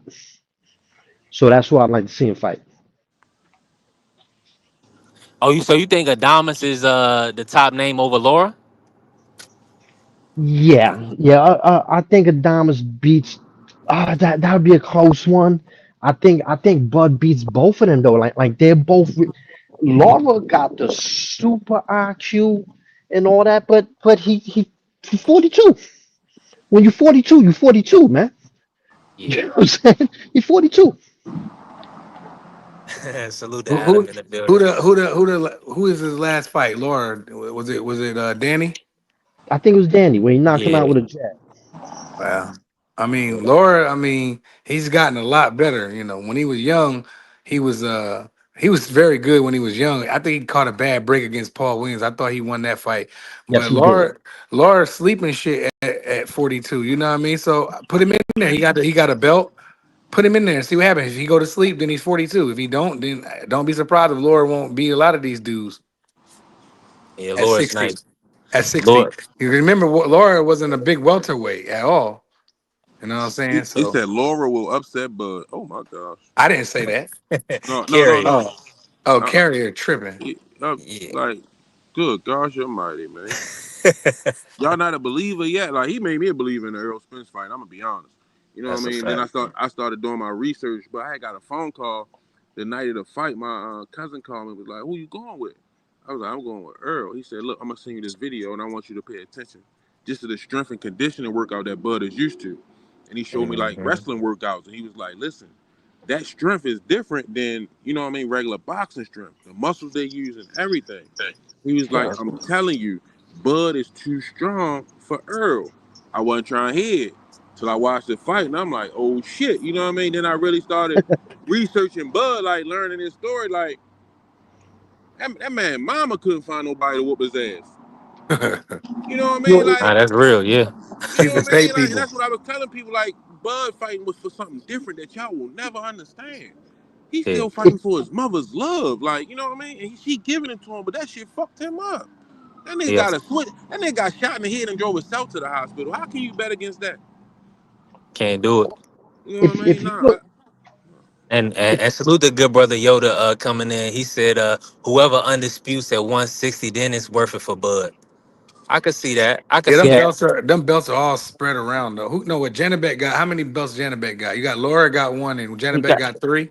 he got two. Adamas Two? got the other one. Okay, Damas so got one. yeah, you got that. I mean, 60 is a wasteland right now. I wish they would. exactly. I don't know why they're not unifying. I don't know. I don't even know if they work for Bud time. Anybody at 60. If you're looking at Laura too, right? People say, "Yo, Laura knocking shit out now." He knocking shit out now because his legs ain't the same. You know what I'm saying? That number one, so he got to stand. And granted, it's still good to be capable of being versatile like that. But who he knocked out? Who are these people? Danny Garcia. Danny Garcia ain't been great for a long time, man. And Danny's not a 160. Yeah, he a tiny dude. And then another point I want to touch on where you're talking about Bud's strength. If you look at every boxer that had a wrestling background, they hit hard and they were strong as hell. I'll tell you two of them that hit hard as hell. They might not end up, was Mike Alvarado. Mike Alvarado had a hell of a hard punch, and Kermit Cintron.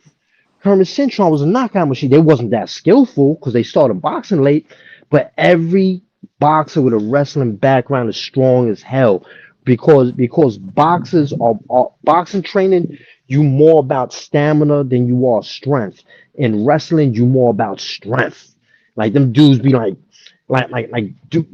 up and down stairs with a dude piggybacking the dude on their back type shit. You know what I'm saying? Like it just is. Kermit 100%. Cintron is good at wrestling because he jumped out the ring that one time, so he's pretty good at wrestling.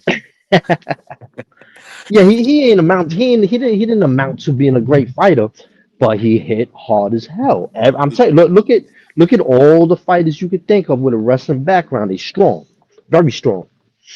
I did hope y'all not, think? Hey, let me Jason. say Did this, y'all Lil did y'all G. think Canelo? Did y'all think Bud was gonna be able to withstand Canelo power like he did, and I deliver said to that. Canelo like he No, did? no, he I thought that surprised he me. could if he did what he's supposed to do, which was box and turn him, exchange when he can't. I felt like he could weather the storm. I definitely did.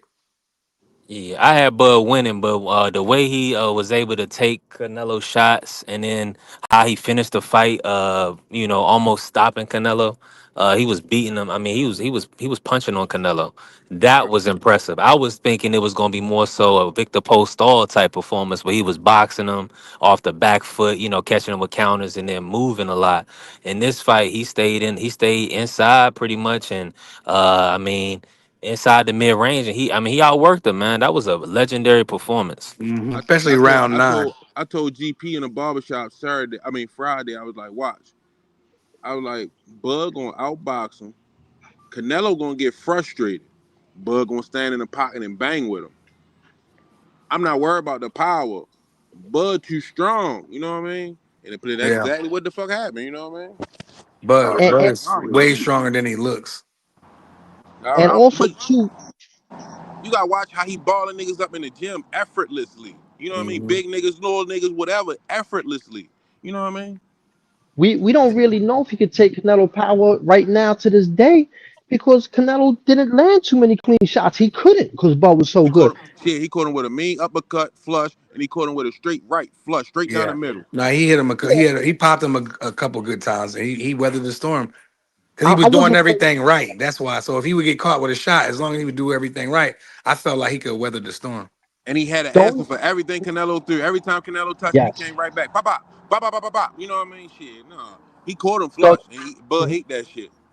the only concern I had was whether he could take Canelo body shots, but I didn't think he'd get stopped with one. I didn't think he'd get stopped with three or four over the course of a fight. Maybe if Canelo, I still don't know if Canelo would have been landing a lot of body shots consistently. I don't know. But Bud is so good, we ain't never gonna know because most of the body shots he landed was partially blocked. Most of the Bud, headshots he landed was partially blocked. Bud got feet, and I told y'all, Canelo feet slow. He got bad wheels. You know what I mean? He wasn't gonna be able to. He was. Oh, it's gonna be like Bivol fight. He gonna beat his arms. No, he's not gonna be able to touch Bud. Bud Yeah, gonna catch him off from angles and in them little sneaky shots that Bud got. You know what I mean? You see how he was landing them bitches. And I just gotta say one yeah. more thing in Bud credit. In Bud's credit, a lot of people question his level of competition, but when we question a fighter's level of competition, if they struggle with a B level fighter, then I'm a question. Damn, is he really that good? But when you fight, and he did fight some top level fighters. But even looking at his B level fighters, he dominated everyone. If you dominate everybody on the B level, you must be A level. You know what I'm saying? You must be. No, that's a fact, Coach Tommy. Now, I mean, I'm just. This is my concern, seeing because, and the topic of the show, like they said, no rematch. The Canelo fans said no rematch. Fight David Benavidez. Why? What's the energy shift in the sport of boxing? Everybody else that lose, they got to get it back in blood. Why does Canelo get a pass? And on the Do you want and to let see a me add rematch? this. Oh, Do you want to see a rematch? I'm nah. I'm good. You see what I'm I'm saying? good. Like really, do you want to see a rematch? That's what you got. That's what you got. That's what you got to ask yourself. Do you want to see a rematch? There's no there's No. there's no shadow of a doubt that Bud beat Canelo in that fight and would do it every day of the week. And he beat the judges too. Well, I That say that. second Well, I five mean, he scorecard well he was nasty. barely beat the judges. That was a horrible scorecard. And then you got some fans like Fuck Ellie. the Elliot tell scorecard. Fuck the Elliot scorecard. We tell you that seen it with Canelo our won. eyes. We seen it with our eyes. Fuck the scorecard. Yeah, We And watched Bud out. We watched Bud put on a master class. the reason Canelo yeah. fans want to see him fight Benavidez because they bitter. They are bitter, and they just want to see him take a loss so they could discredit him. You know what I'm saying? And even if he fought Benavidez and got knocked out and got his ass whipped, he still did something Canelo didn't dare to do. fight Benavidez. And Oh, I said this before, I'll say it a thousand times, I'll say it again. And for a lot of people, they hold black fighters to a higher level because they want to find a way to discredit him. It just is what it is, man. You see, they ain't doing it to Canelo. Why they make excuses for him not fighting Benavidez, but they want little old Bud Crawford that started 135 to fight Benavidez. Get out of here, man. I It's don't see want to through. see. I don't I'm want to with see you. Bud. I don't want to see Bud eat Canelo food, and I don't think Benavidez will knock Bud out either. Nah. I don't think so. I think Bud is too smart and his footwork is too good, and Yeah, I don't think that's gonna happen. And salute to Coach Eddie in the building. Ramon, salute. They saying 100%. They in full agreement. They saying people want to see Bud lose. Coach Eddie said Demetrius Andre would have cooked Canelo. I've been saying that for years. What's your take on that? Let's start and salute to the Queen, Miss Bitch. Stretched out boxing in the building. Miss, and make sure y'all smash the like button. If y'all haven't followed B3 Picks TV, follow B3 Picks TV. I serve 88 is in the building. Salute. That's I the family right serve there. my Salute to I guy. serve. That's our guy. Now, Stretched man, out hey, but coach, we boxing. ain't seen Coach Eddie. Andre, man. We still looking for Andre, man. Hopefully he can come back. And get to the I, back to I, the top of the sport. I think we seen enough of. I think we yeah, I seen think we've enough seen of Boo enough. Boo. Man, I, he took on the monster. Go ahead, coach. I think Boo Boo is a little overrated and a little underrated at the same time. Man, I think people underrate how good he was because we ain't seen with too many top level fighters. He was ducked by Canelo. He got the style to beat Canelo. I don't know if he could have took Canelo shots, but I would favor him because he got the style to beat him. But I also think they pumped him up a little too much without seeing what he could do against top dudes, and not entirely his fault either. A lot of dudes duck him, so I really don't know what to make of him, but I do know he ain't no spring chicken, man. He ain't no spring chicken right now.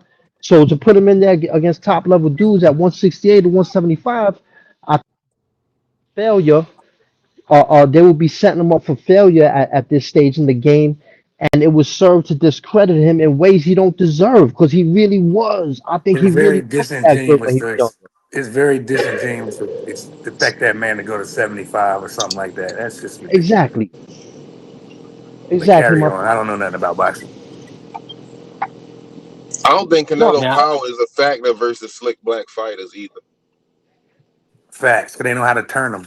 All you gotta do is turn them. He did Yeah, everything I see. I was just when I was watching the fight, I was explaining the fight to the people that I was watching the fight with. I'm like, look, all you gotta do is this and that and when he went and did, I was like, see how when he turned him, make Canelo have to reset. Easy work. If you're a slick black fighter, if you know what you're doing. yeah. So I really don't. I don't really think can keep using Canelo's power in that argument. True indeed. True. Yeah, you're right on that.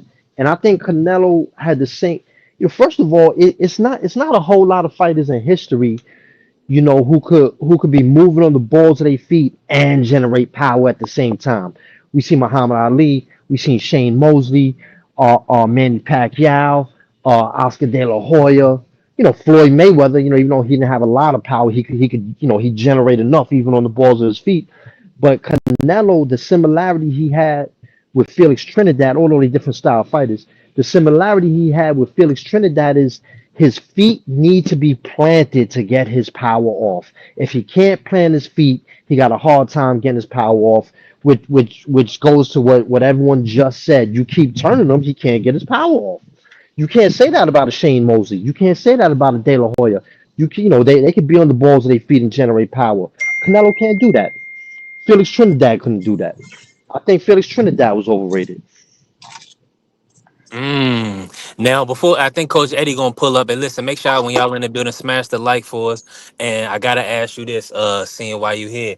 Now we just kind of talked about like Crawford's all-time status after this Canelo win. How do you see him? Some people saying top 10, top 20. Various opinions. And do you see anybody that he could fight that make him number one? I told you like it's the only like that's the only fight that will really exhibition or real fight. That's the only fight that really could make that could that could solidify his legacy more. That's the only fight that would do it. Nobody else can do it. Yeah. Yeah, because you gotta think about it. He fought the most accomplished guy arguably in the sport. I mean, just based off resume, accomplishments, considered the best Mexican fighter of all time. So once you kind of get that win under your belt, if you're not fighting another legend, then really it's a step backwards. So I mean, Like, everybody I want him to boot. get $1 million, $100 million, but I mean, who the opponent gonna be? It's only one. I keep telling y'all, it's only one. You know what I mean? Him. It's gonna be him or Yeah. like y'all said, him or Jake Paul. Him or Jake Paul. You know what I mean? for a payday. Or if he was bold enough to do the type of shit Bud Crawford did. Oh no, he can't even do that. Bud ain't at 147. I was gonna say if Tank moved up to 140, I forgot Bud ain't making 147 no more. We can forget that. Yeah, nah, he don't need to do shit. He don't need to do nothing. And I got him like in the top 7 or 8 of all time. Now, That's Jay tough. Smith, Jay Smith wanted the Bivol fight. He said, "What y'all think about Bud versus Bivol, the two guys that beat Get the Canelo?" fuck out of here. You gotta be shitting me. He too big. Man, what the fuck is he? No, excuse my language, man. He too big. God Saying, damn. speak on it. It's I mean, Bivol, what? Bivol, Bud versus Bivol. You gotta be no April Fools. Yeah. Nah, man. To expect that man to fight at 40 pounds over his natural weight class. The man started at 135. 175 is 40 pounds. That's a lot for a small dude, man. He ain't no Mike Tyson frame. He got a small. A lot of people say, yeah, Bud ain't that small. He big. Big where? Big where? He got a little frame and he got long arms. He just packed on. He packed some muscle onto that. He ain't no Yeah, naturally big dude, man. You know what I'm saying? Like putting on muscle. That ain't really never helped no boxing history. So what he did is extraordinary, man. And Bebo, he too long. You know what I'm saying? He too long. He's a He light too heavy. heavyweight, bro. His weight You, class is yeah, for a reason. yeah, Canelo, But him and Coach he, Canelo Tommy, is you pretty know why even him in putting on that size. strength. You know why him putting on that strength wasn't a problem, Coach Tommy. huh? You know it, that wrestling shit. You know what I mean? That's a Yeah, different type of. you're You right. know what I mean? yeah, Yeah, yeah. he just But come see, from I a think different. I think Crawford was comfortable at 168. He even told us he didn't have to cut weight, and I knew that he walks around probably about 180, 184, in between that range. So cutting 16 pounds or whatever to 168, that was going to be a walk in the park for Crawford.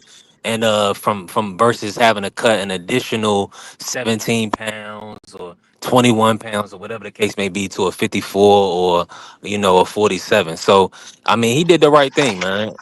Taking this fight, man. Shout out to Bill Haney.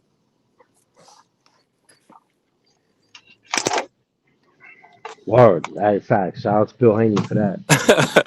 He I mean, definitely listen. told Bill. Bill definitely told Terrence to go fight him. You can beat him.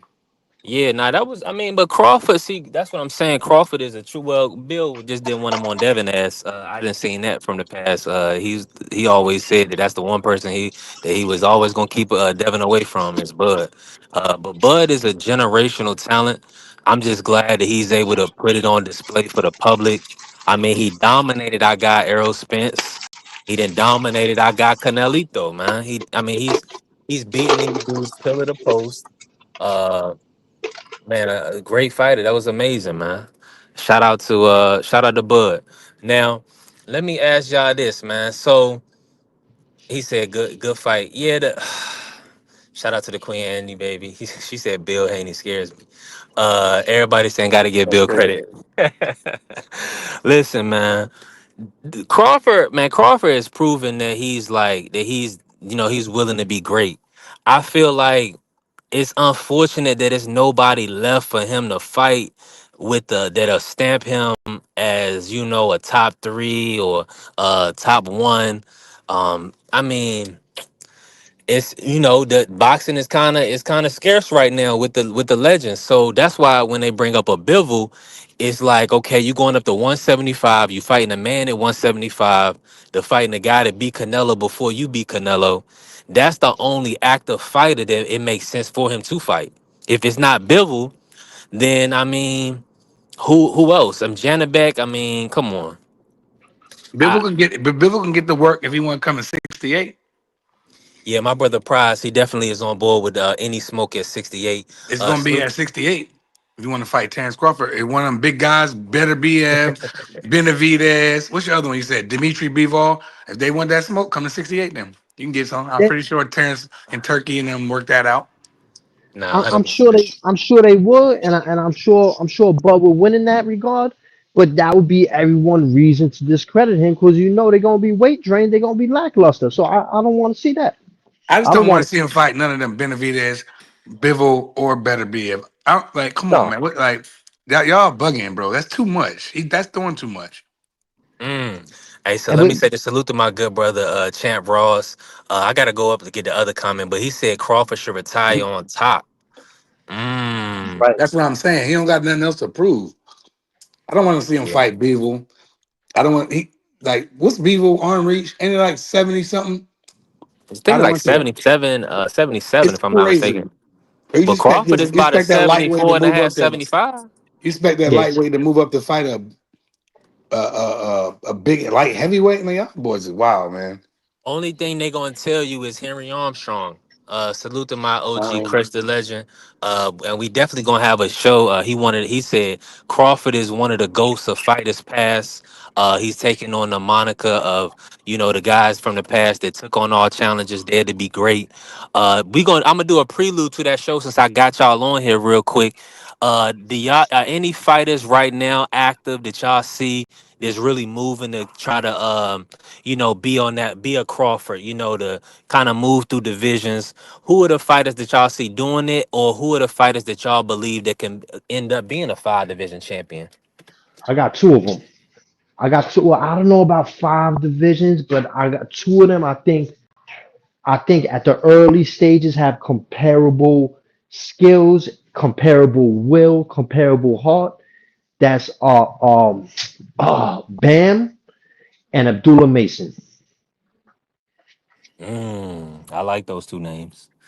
It's gonna be interesting to see Abdullah, and both of them have already touched the canvas. Of course, Bam touched the canvas against Legend and Juan Estrada, and then Juan Francisco Estrada, and of course, Abdullah, he had that adversity against Vasquez, but I mean, he has all the traits, man. He's a puncher. He's stepping on guys. So I'm definitely, both of them are stepping on guys. So I'm with you on that 100%.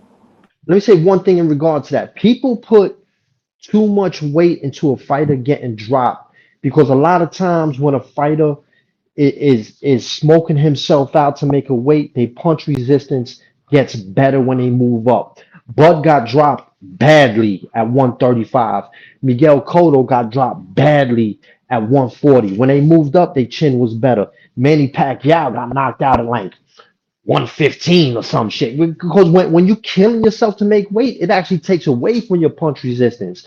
So when you get at a more comfortable weight and have a little more muscle around your neck and shoulders, that's why dudes with big traps are hard to knock out. It's like a shock absorber. You know what I'm saying? So I can't put too much into a dude getting dropped. It's not necessarily that don't necessarily mean they got a bad chin. Now, if it starts happening repeatedly, even after they move up, okay, now you chinny. And one more last thing I'm gonna say with that, everyone said Tommy Hearns was chinny.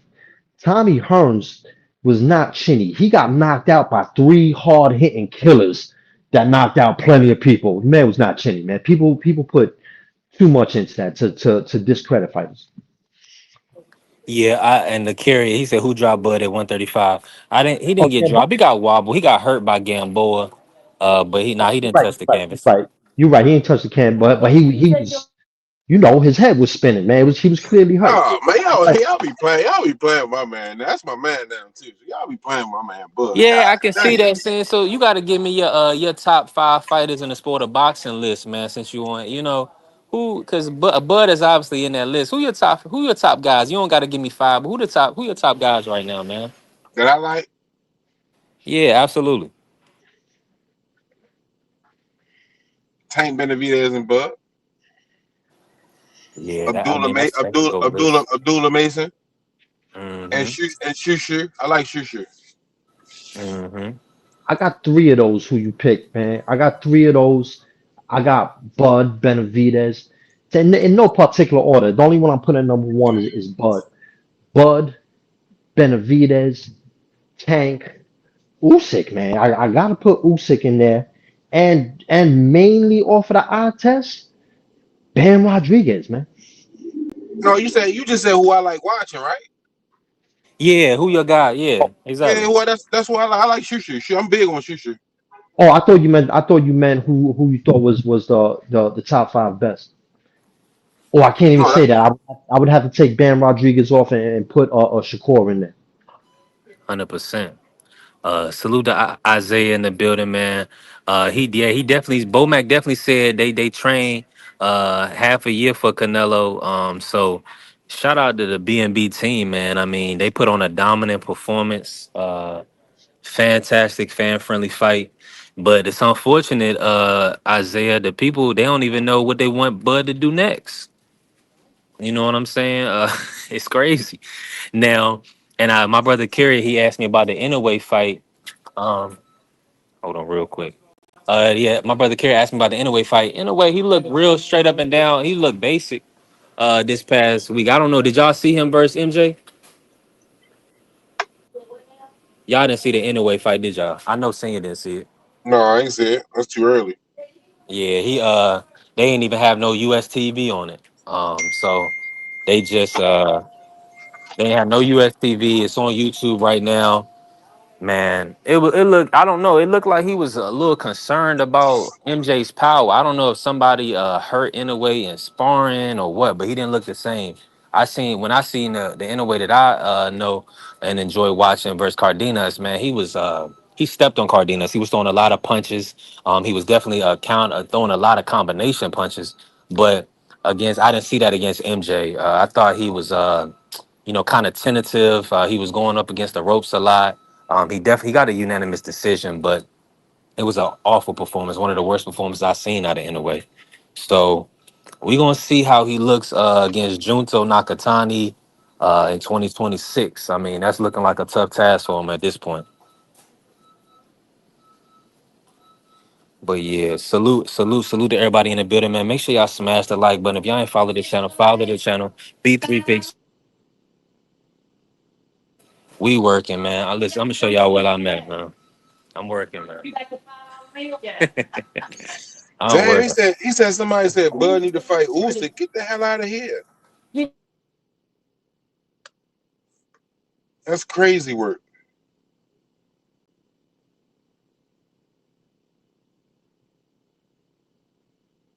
Hello?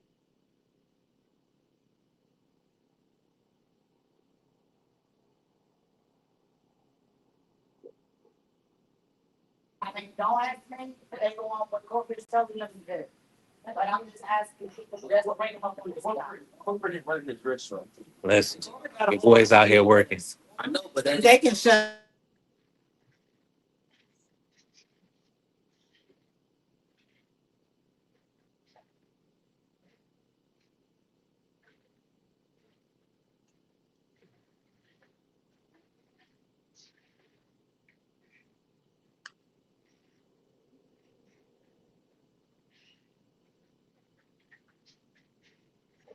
Hey, salute to y'all. Appreciate y'all for being in the building, smashing the like button, following the channel. We working. This a road show for y'all. Got B3. I'm working, grinding, stacking that cheese. Hey, but soon enough, we'll be big enough to have the studio popping. So I can work from the crib, create content full time from the crib. Y'all already know. Who in the building with me? Coach Tom, you still with me? Seeing you with me? What? Free, you with me?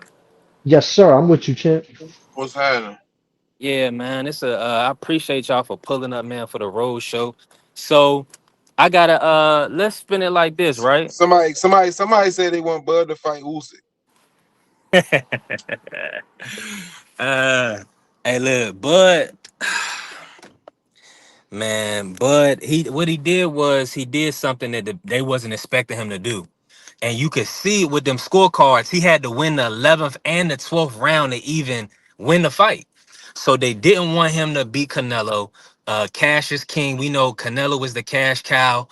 They definitely wanted to see him prevail because think about it. Look, if you seen Mauricio Sulaiman's face when they had the award, Bud Crawford a victory, he is not happy because they know Canelo generates millions and millions of dollars. So they hoping and praying that Terrence will keep those belts, because if Terrence drop those belts, man, and they want payday. They need payday.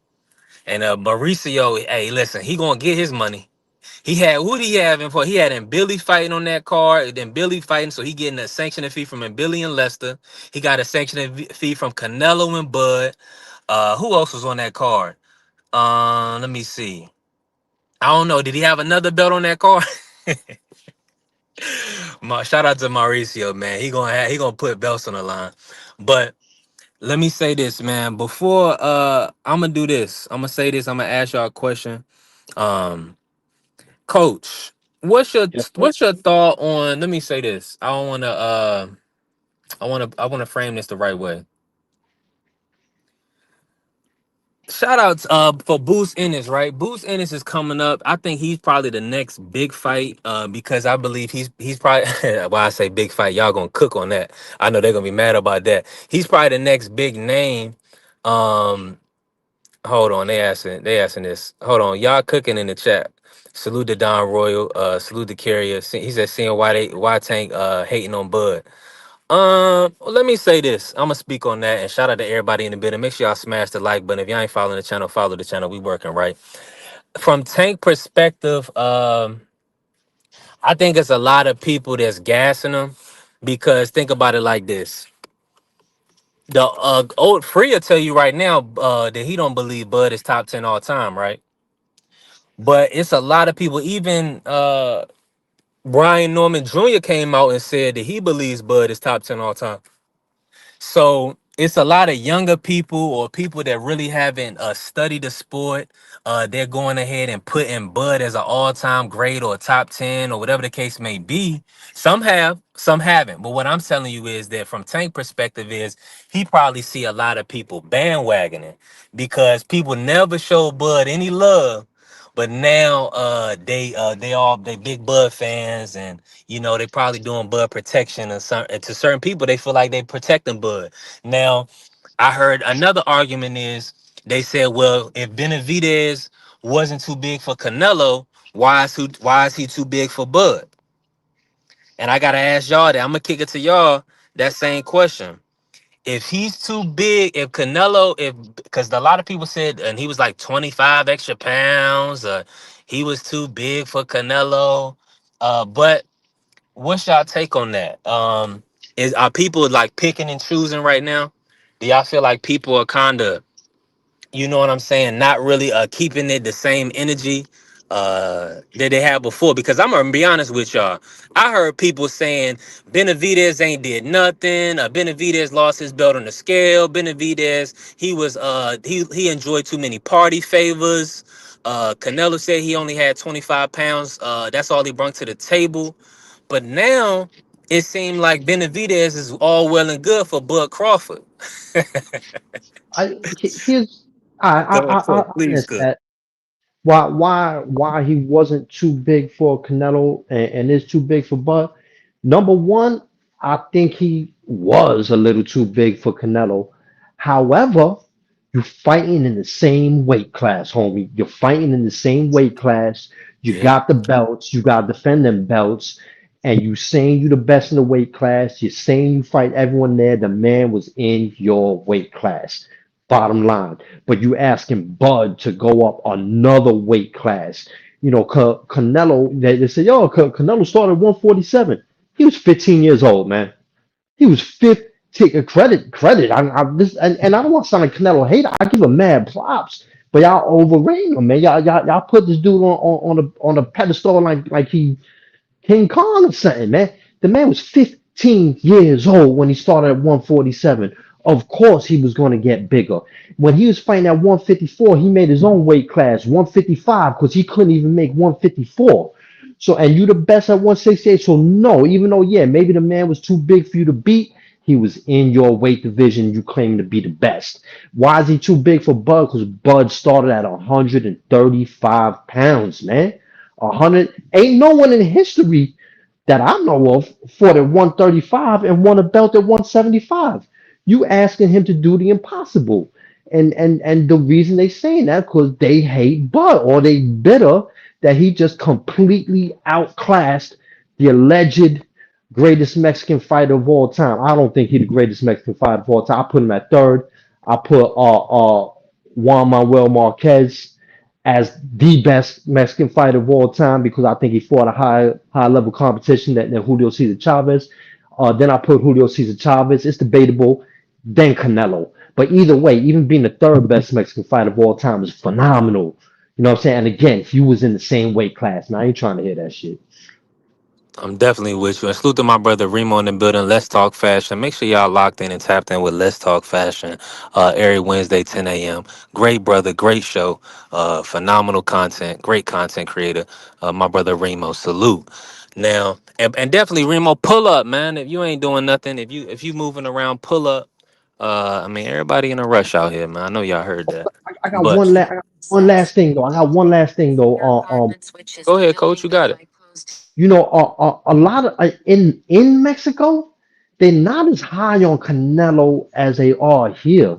They respect them, they love them, but they're more realistic fans in Mexico. And I give the Mexican fans in Mexico a lot of props, man. You don't hear don't no racist shit out of them the way you hear from a lot of the Mexican fans here. Not all of them, but it's quite damn common, man. Had these crazy expectations for Bud, but you want him to fight Benavidez, but you ain't want the greatest alleged greatest Mexican fighter of all time to fight Benavidez. Come on, man. Yeah, that's definitely nasty work. But that's what I'm saying. It's funny that now Canelo, I mean David can be the Mexican champion that they need. You know what I'm saying? he's he's gonna be the great hope to save, the Mexican fans. And now that Crawford and got that put on that dominating performance. They, So they, I they don't, they don't even need him to be the great hope. Mexico has a glorious history of boxing. They got phenomenal, whether they from Mexico, Mexican American, they loaded. They still loaded, man. They don't need Canelo the way they do, man. They really don't, man. They just made him a superstar, man. He is a superstar, but they just pumped him up way too high, man. yeah. Yeah, he's definitely I mean, he's definitely at that point, man. I mean, the people have built him up to the point where you have certain fans that don't even want him to get the rematch. Now, y'all let me know in the comments and in the chat. Uh I mean, who has got, and coach even said this, who has got more help than Canelo in their career? I mean, the judging. I mean, look, the one judge gave him a majority decision versus Mayweather, right? Gave him a draw. Then he got that controversial decision over Laura. He got the draw versus Triple G in the first fight, which we know Triple G won that fight. I mean, and then you see that Bud had to win the 11th and 12th round just to close out the match, just to close out. Well, we know he won 11 rounds easy. 10, well, probably 10. I'd say 10-2 right now, but because I only really seen Canelo win the fifth definitively. But then there was a few swing rounds. But Canelo is just, I mean, he's just really.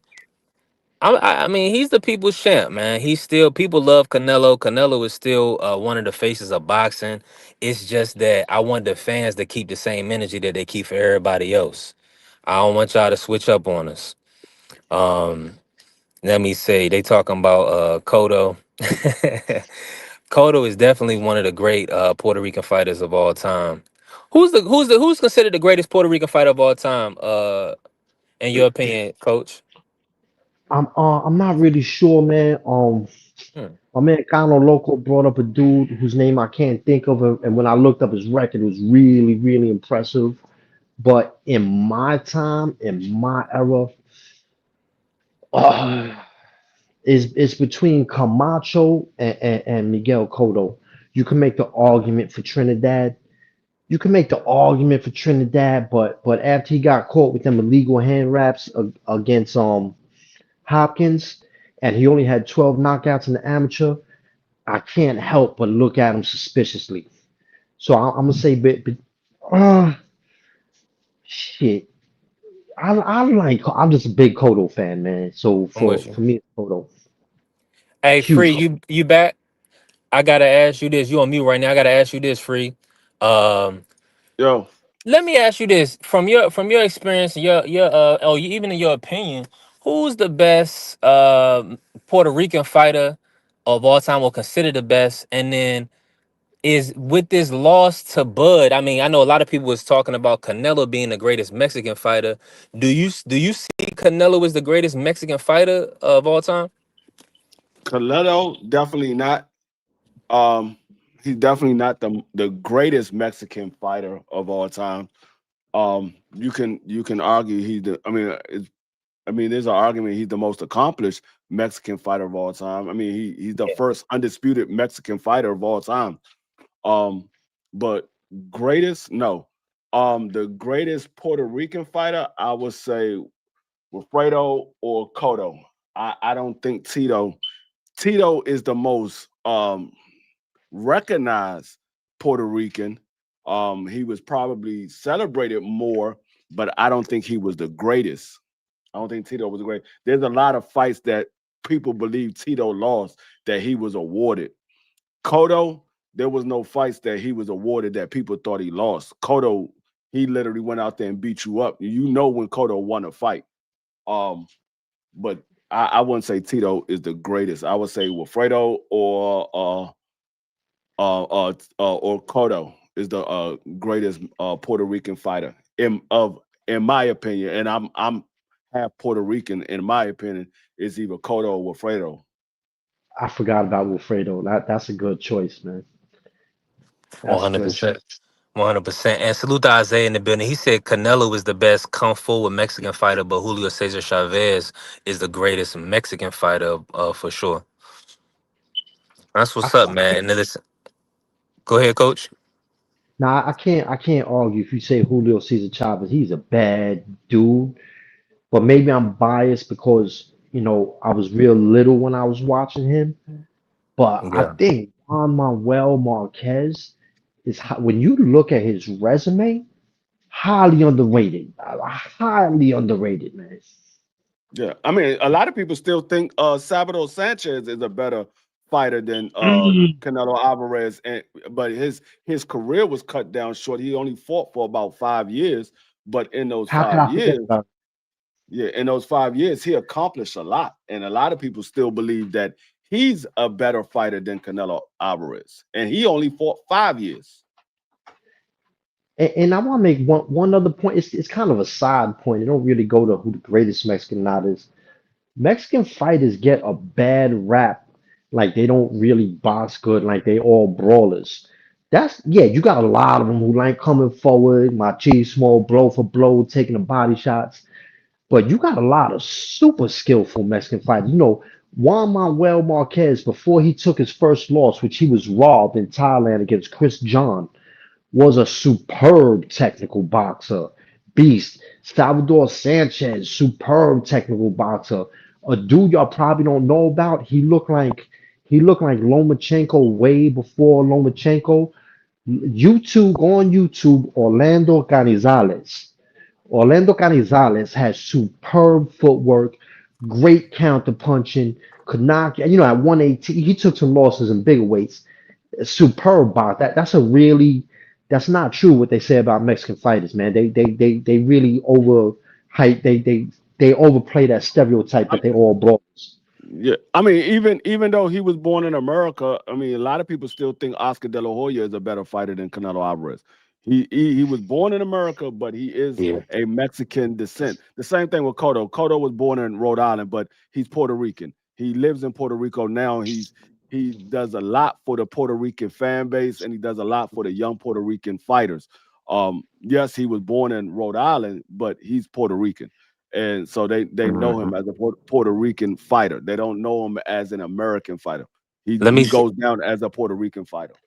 Let me say this real quick, free. Salute to my brother D1 in the building. And man, listen, make sure y'all tapped in with the Angry White Man, D1 and William Old School. Great brothers, always do a great show, put out great content.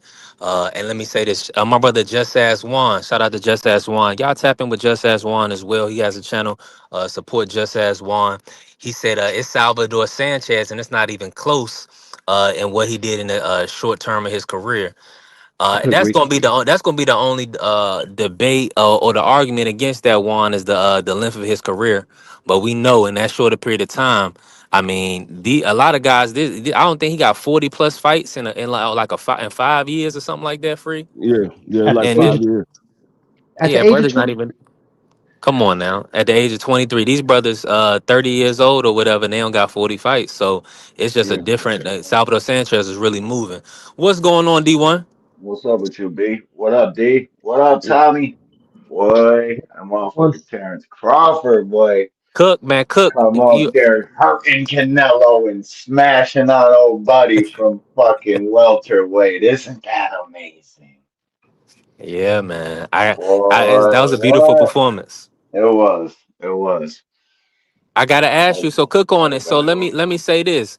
What's your take on the performance? Right, we understand that he's the pound for pound great right now, Yeah, and he's he's the great. king right now. But we're just talking about all time status. Yeah. I want you to speak on it. Is it? Does you still want to see him do more? Where does he kind of sit for you? Top 10, top 20, top 30? How do you see Bud Crawford right now? Well, see, like once we put the all time, like the word all time. It opens up for a complete different category and guys from times before we were even fucking born. Like you got to really start putting achievements and seeing what these old school fighters did, how many fights they like. It's a tough conversation to have. I would say he's definitely like top 20 at least of all time. I mean, you got to start putting names in there, crazy names. So, as of this generation, he's the top dog. He's the top dog for sure. Like for me, a lot of people want to have the debate between Usyk and him. I Usyk's great, but he got 20 fights. How many total fights he got?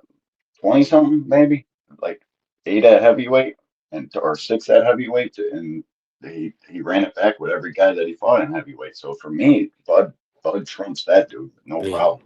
Bud's definitely the Usyk, greatest of his era. You know, yeah, you got to put him up there, man. He's the Canelo performance says a lot. It says an awful lot, but now casual fans are running around the internet talking about how good is Canelo. Like that shit just pisses me off, bro. Two top guys, two pound for pound guys can't fight each other, and not one of them guys come out of the fucking fight as a hype job and some bullshit. To me, I can't stand that type of talk in boxing talk. I don't like it at all. I think two top guys fought. Yeah, Bud came up from a smaller weight class, but we've heard all week that he belonged at super middleweight and he's been cutting down to beat up on smaller men. So to me, you can't really take any credit away from Canelo because he fought a smaller guy. Was the guy really smaller? yeah. And how are you going Good to start point. taking credit away from Canelo's all-time greatness by like it just immediately ripping away the credit? He's a small guy fighting at 168. He's been fighting bigger guys his whole fucking career. yes, he has. Like, Yeah. bro, I can't Yeah. stand where we've got in boxing. Two top dogs can't fight without one of them leaving the fight as a fucking hype job or so, a has been or like it's just all corny as fuck to me, man. So I'm gonna give both guys their credit. That's just what Yeah. I'm gonna do, bro. I I can't mean, do yeah. it. Super When corny. you Super Okay. corny. like D1 said, when you say all times, you open the door to Yeah, generations before you was around. And if you don't really know about those generations, you can't argue when somebody that's much older say, "Oh, I don't have him in my top 10 because of these guys." You can't because yeah, you can look at what they did on film, but you can't take into a consideration of everything that they went through in those times. Like especially being an African That American part. fighter fighting back in the 50s and the 40s and the 60s. You don't know everything that they had to go through just to make it to a fight. So it's a lot that those guys had to go through. So when they start talking about guys from the generation before I was even around, before my parents was around, I can't argue with them. That's who no, they believe is the greatest of all times. I just gotta go with it because, like I said, even like when I was coming up in the Floyd Mayweather era, you can't tell me from a guy that's in their early 20s who didn't experience that era to say this is the greatest era. You can't tell me that this is the greatest era. I experienced the Floyd Mayweather era. I experienced the Mike Tyson Facts. era. Yeah, it might be the greatest era to you, but when it's coming from a guy that's in his late 40s, nah, this ain't the greatest era. This is No, an era that's watered down. So it's a super. little bit different because even with my grandparents, they would look at this era and say, I mean, they would look at the Floyd Mayweather and the Mike Tyson era and say, hey, that era ain't really got nothing on the era when I was coming up because those And they guys had to did. fight 15 rounds. Those Yeah. guys had to deal with segregation. They had to deal with a whole lot of other stuff outside the ring before they could even make it to the ring. My Let pops me. used to say that shit. Like these boys ain't fighting shit. These dudes don't know how to. It ain't real fighting anymore. They're fighting very few. They're not fighting each other. They don't fight as often as they should. It's not even close. Like his era, Marvin Hagler, Ray Leonard, and all them guys. It's a different time, bro. You can't even be compared. It's no way better than their era. Yeah. But yeah, Nah, Jay, that's you a going? fact. Let me say this real quick. Salute to everybody that's in the building. Make sure y'all smash the like button. If y'all haven't been following the channel, follow the channel. B3 Picks TV. Make sure y'all locked in with D Free Sports Talk, Angry White Man, as well as Real Prison Talk with Tampa Tommy. We working right now. And the 12 threes come up in the building. Salute. He said, I'm looking for the number one Mexican guy. Y'all know the dude who's always screaming Mexican fighters are better than American fighters. I'm popping in everybody live today.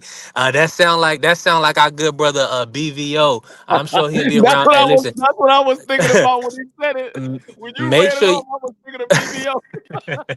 make sure, and listen. He already talking about Victor Conti and Snack Works. Listen, pull up on BVO at 8 p.m. on BVO Sports, and let him know that Bud taxed that ass. That's the first person I was thinking about when you read the comment. I was thinking of BBO. Yeah, troll him. Make sure you on his helmet, yeah, cause Bud earned that. I mean, he beat him pillar to post. And for the record, everybody in Sports Talk Network was pulling for Bud. Most of us had picked Bud. BVO was the only one that was talking about Canelo. Canelo gonna beat the black off of Bud. He was the only one. Yeah, so show up 12 threes and cook him. As No, long as you but got time, go yeah, ahead, cook, yo. it was a great moment for Bud Crawford. You can't take nothing away from him. Whether you like him or you don't, you got to get a man his props. I'm not a fan of Bud Crawford. I never have been. Probably would never be a fan of Bud Crawford. But I got to give a man a props when he deserve it. So hats off to Bud Crawford. He did something where a lot of people doubt that he wouldn't do. And for the record, and like I said, it's on record and it's on my daggone my picks and my pool. I picked Bud Crawford by unanimous decision.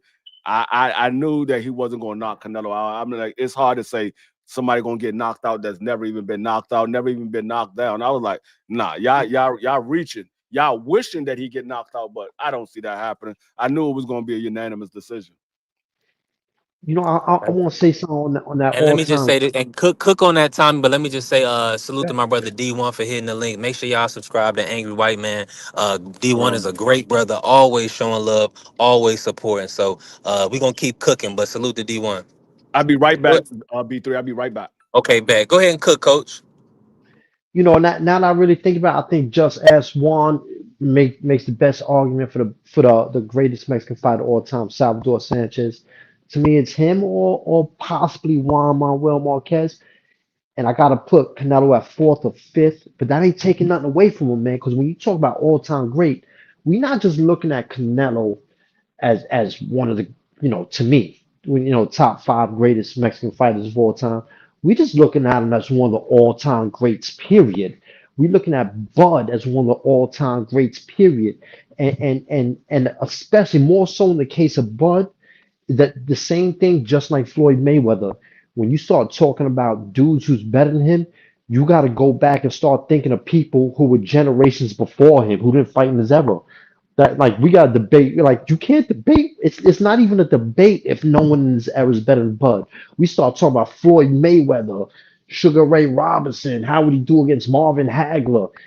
So for Bud and Canelo, You know what I'm saying? And even Floyd, just to speak about them like that, man. Like you just to compare them to the greatest dudes of every era. These dudes are all time great is a lot, sometimes overused, but in the case of them fighters, it's not, man. Canelo, a bad dude. I'm not a Canelo fan, but he's a bad dude, man. And Bud is just super bad, man. Yeah, man. But these dudes are historically great fighters. Now, are they?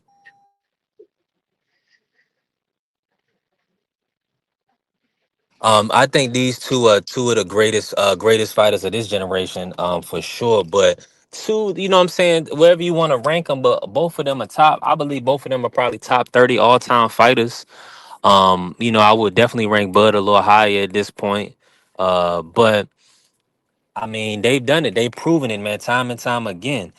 So let me just say this. Salute to everybody in the building. Make sure y'all smash the like button. If you ain't followed the channel, follow the channel. B3 Picks TV is in the building. My brother Juan Claudio is here. Just Ask Juan. Y'all tap in with Just Ask Juan. And listen, if I miss your chat, just know I love you. I'm moving around right now. What's going on, Juan? No, bro, I just wanted to get this off my chest right quick. Yeah, cook it, cook. Yeah. What I mean that Canelo's resume is solid, super solid. Not saying it's not.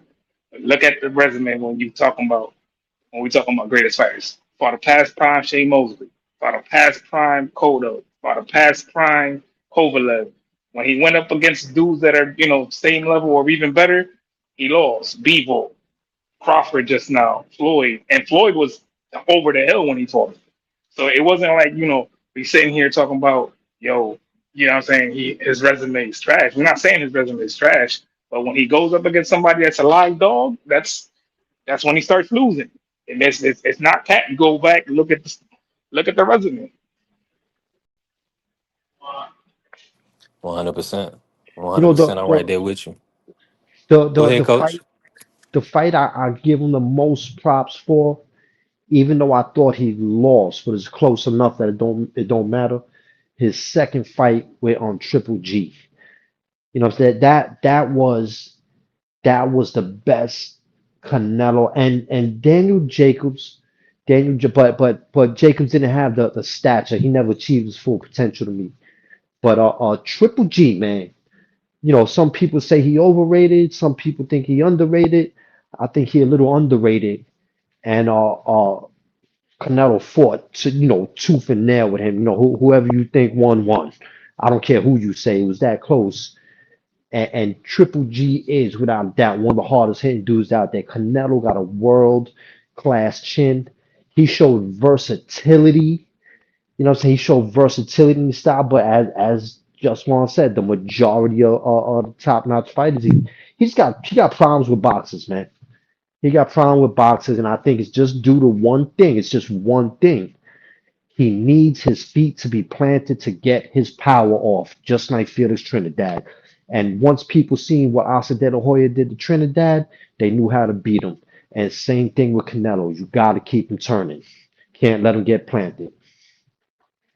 But I still put him top five Mexican fighters of all time. And I want to give props to my personal favorite Mexican fighter of all time, underrated, superb resume, Eric Morales. But that's a side note.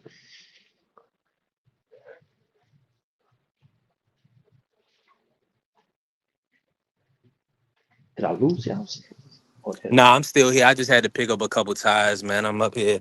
AT, man. Shout out to what's the American Tire Distributors. We working, man. B3 on the road show. Listen, hey, if you want to show B3 some love, if you willing and able, let me put my runner on there. Shout out to B3. I'm working. I'm in the streets with it. We hustling, we grinding, but we definitely still wanted to pull up on the people. I thanking everybody that's in the building, that's smashing the like button, that follow the channel today. I just started everything, so we working, man. Shout out to the Sports Talk Network, the People Network, and shout out to my brothers in the JBT. We working, man. Hey, listen, Tommy, you don't got to go. Can I ask you another question, Coach? Of course. Let me ask you about the young phenom while we here, cause I mean we cooking, and I'm sure some people gonna hit the link. So as long as my phone charge, I'm gonna rock out. As long as the people in the building, I'm gonna stay. Now, the young phenom Xander Zayas at 154. I want to talk about the 154 landscape. I want to talk about Boots Ennisford real quick, right? What's your take on 154 as a whole, and how do you see Xander Zayas faring at 154? Uh, I really like Xander Zayas' attitude. He's getting better. I think he's getting better. But I don't see him dominating that division, man. I really don't. Uh, right now, I think Virgil Ortiz, no order. Virgil Ortiz, Boots Ennis, even though he ain't fight there yet. Boots Ennis, and the Russian dude, man. I think those are the cream of the crop at 154. Can't think of the Russian dude name right now. Yeah, I think Xander gets killed by all three of them. I'm about to drop the link in the other chat. I don't know why I don't pull up that way, Coach. I've been dropped the link for you plenty of times, but for whatever reason, one sec.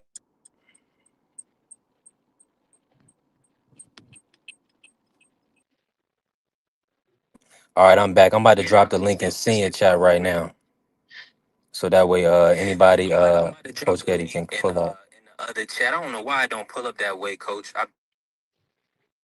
Yeah, man. Salute to everybody in the building working with us. We got to get Coach Eddie in the building. I'm gonna find a way. Hold on, let me try this one other way.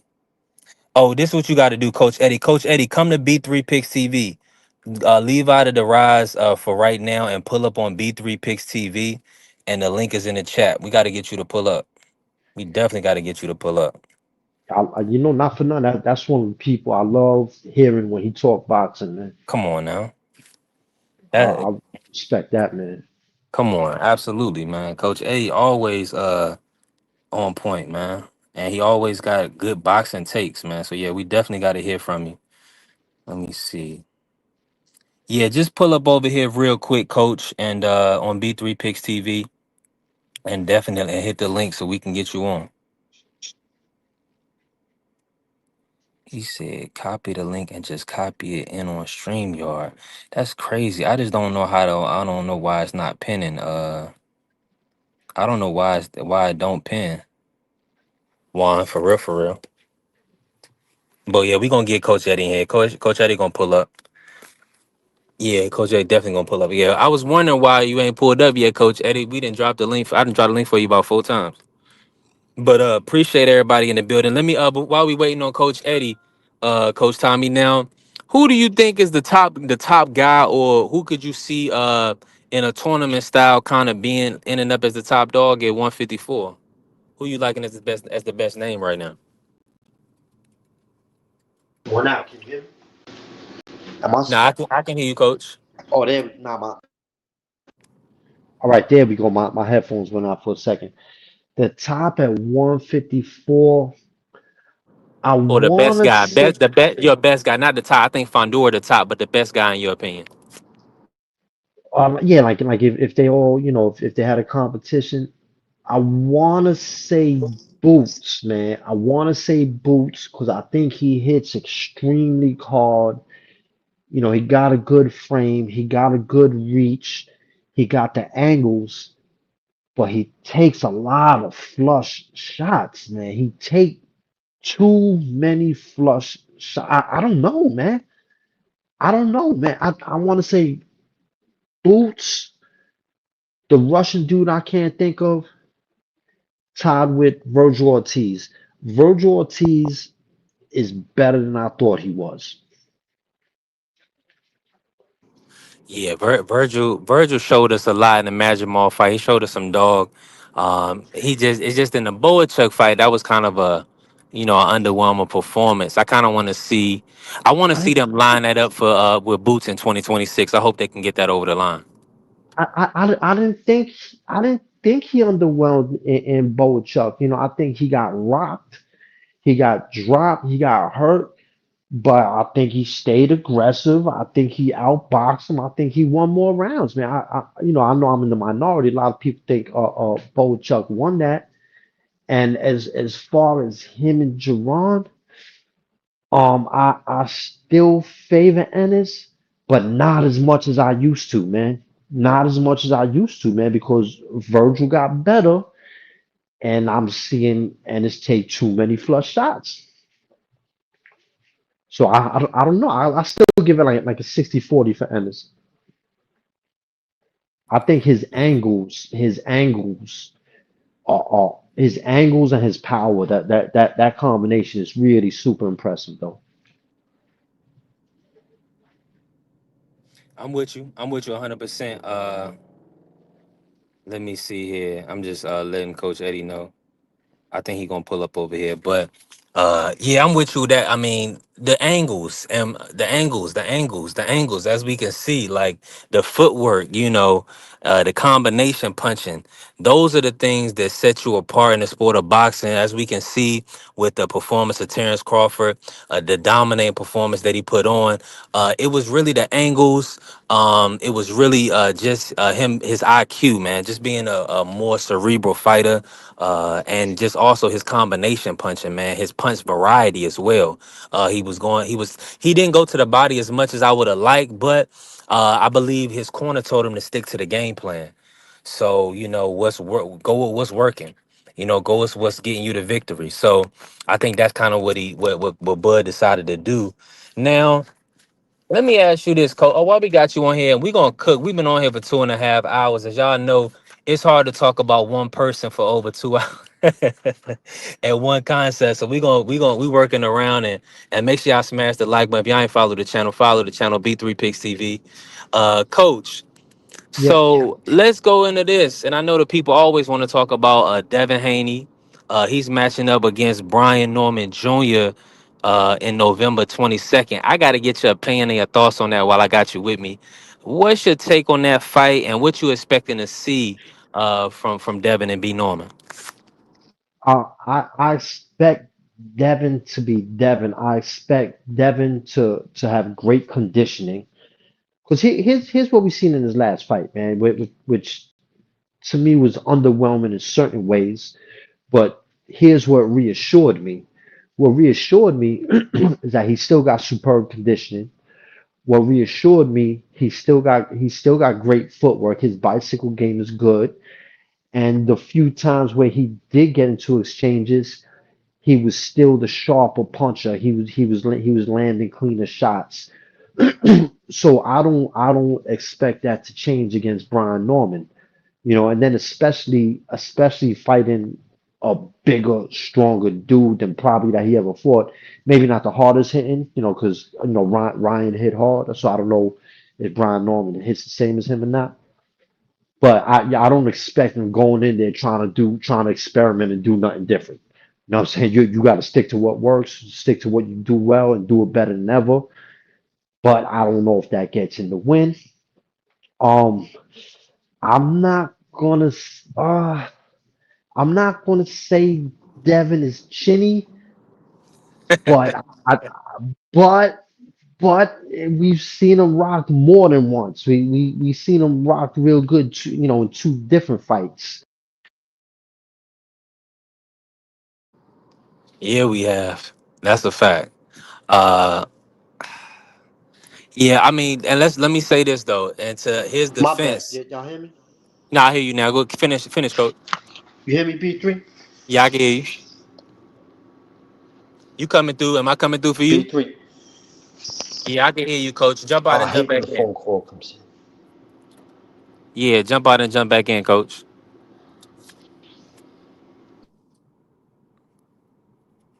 Yeah, man. Appreciate y'all, man. We got Coach Tommy in the building. Make sure y'all locked in with Real Prison Talk with Tampa Tommy. It's just Real Prison Talk with Tommy, but of course Tommy in Tampa. So that's our brother. Make sure y'all lock in with him, support him. Great brother, great life experiences. So you definitely want to make sure y'all tapped in with his channel. Let me see. He back in the building. Yeah, he back in the building. All right, I don't know why I'm in twice now, but yeah, there we Nah, go. you good, Coach. Yeah, I got a phone call. Oh, and I always mess it up. So I was gonna say, man, I think Brian Norman could overpower him, You know what I'm saying? But Brian Norman's footwork better be on point. If Brian if Brian Norman's footwork is fast and sharp, if he's nice and light on his feet, quick on his feet, I think he could win. I'm gonna put it like a 50-50. I'm gonna put it as an even matchup. Yeah, Okay. I gotta put it as an Hmm. even matchup. I agree. I agree as well.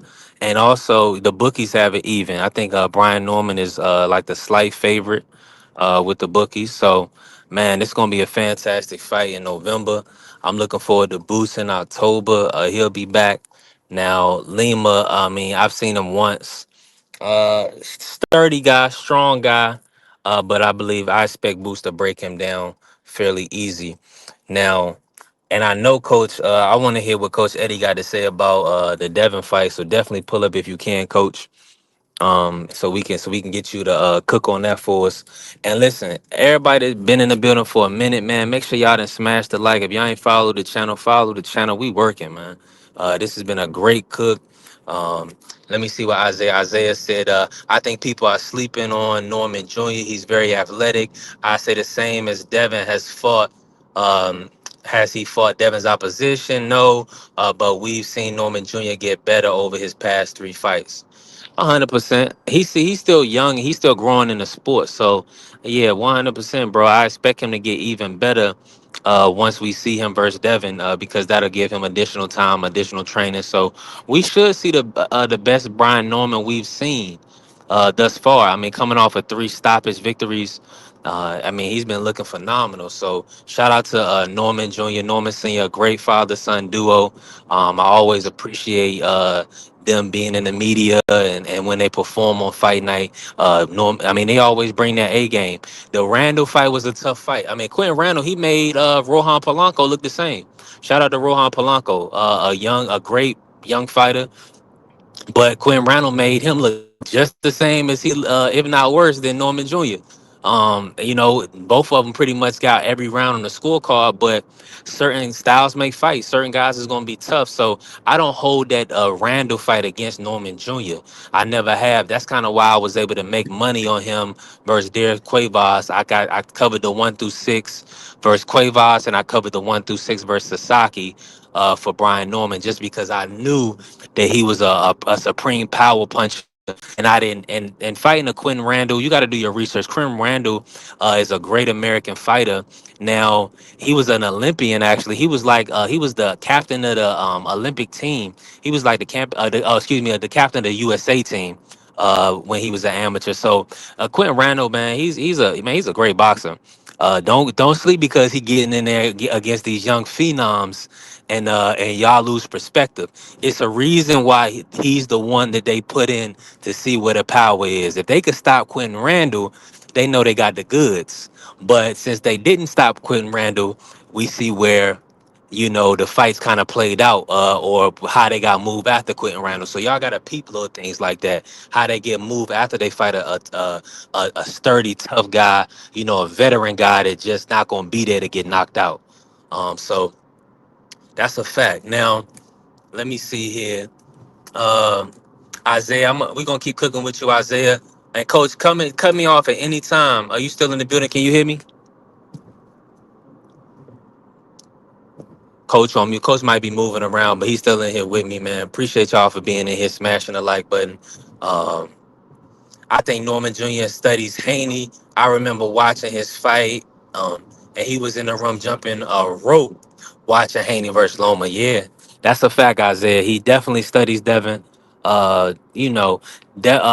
And I think in preparation, he probably saw some things like we all see certain things that Devin does with his skill set that we like, that we think Devin is really a very skillful fighter. Now, does he get hit more than we would like? Absolutely. Is he? Do we want him to have more power? 100%. But Norman Jr. was doing the right thing, kind of in preparation. Now that was before he was signed to fight. Uh, he was signed to fight Devin, so I don't know if he was studying Devin to prepare, or if he was just watching, to pick up certain things that he was seeing from Devin. Because I mean, quiet as kept. Devin is definitely one of the young veterans in the game, so it will behoove these guys to at least learn from him and his mistakes, so that way they can be a better fighter. So I'm looking forward to that November 22nd matchup. Now let me flip it like this. Let me kick it like this, and appreciate everybody in the building. Make sure y'all follow B3 Picks TV and make sure y'all smash the like button, right? So I gotta ask you this, Coach: the Tiafimo versus Shakur Stevenson matchup. They supposed to be lining that up for 2026. Do you feel like that we gonna see that fight? And if so, break that down. How you see that fight playing out? I don't think we're gonna get that fight. Teofimo is notorious for ruining negotiations, overpricing himself. I think that's sad because I think he's just as talented as pretty much the whole crop he came up with when he's at his best. But all right, if it does play out, I gotta give the edge to I gotta give the edge to Shakur Stevenson. Because Tio, one thing T, Tio has great athleticism. Yeah, I'm not saying he just wins on athleticism. He has great athleticism. He could explode. He could be. He's very twitchy. Um, Shakur Stevenson, on the other hand, I think he got the timing to beat that athleticism. Tio's a great counterpuncher, but you ain't gonna land too much on Shakur. You just not. I gotta favor Shakur. I gotta favor. And another thing Tio does too much, he admires his work and he showboats a little bit. And when he does that, it might look cool to the judges, it look cool to the fan, but in that split second, he do a stupid little move or something, he could have been doing something else. He could have been stepping over. He could have been pivoting. He could have been throwing another punch. And I think he does that to his detriment. And every little fraction of a second against Shakur Stevenson means something. You know what I'm saying? And yeah, he's not beating Shakur. Shakur. Absolutely. The only way he beats Shakur Stevenson is if Shakur hurts his hand early in the fight. As long as he don't hurt his hand early in the fight, Shakur Stevenson all day, every day, even on a Sunday. Yeah, I'm in full agreement. I think that'll be a tough fight for Tio. Uh, I mean, I'm gonna be honest with you. When Tio wants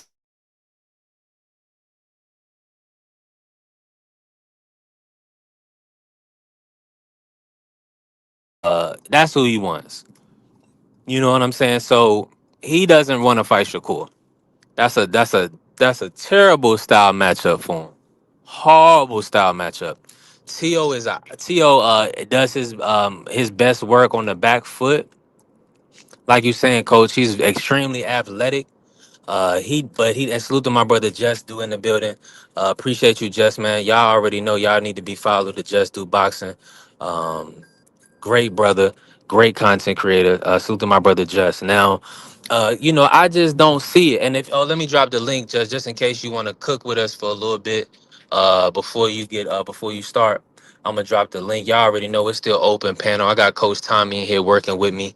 And as long as Coach Tommy in here, I'm gonna be in here. As long as y'all in here, I'm in here. Coach Tommy fall off. Y'all know I'm moving around, so I might be out. Cause I don't want no dead air. But I gotta say this, Coach. I think Tiafimo Shakur is a horrible style matchup. I just feel like Shakur will box him. Tio needs somebody that's gonna stand in front of him, somebody that's gonna come forward, so that way he can do his, so he can show bows, we can have a good time. But as you can see with the out boxes, Jermaine Ortiz and Sandor Martin, those weren't fun fights for Tio.